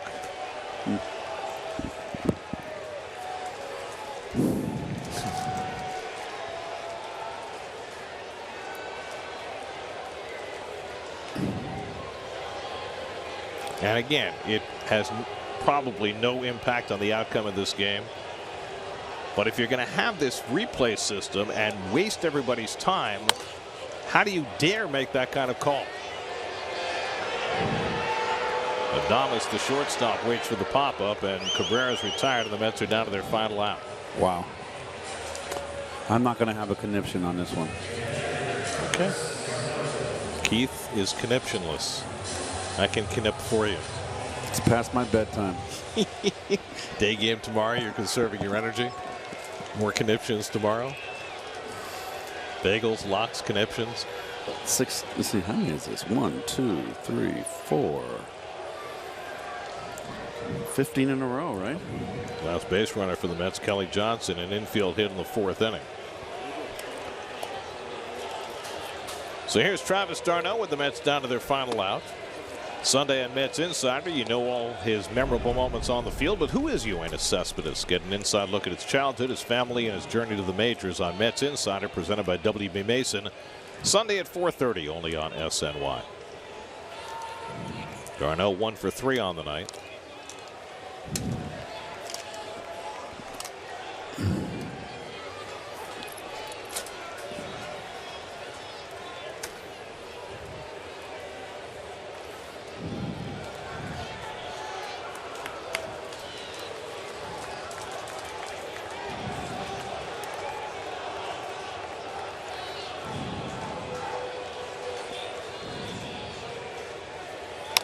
d'Arnaud hits one off the end of the bat.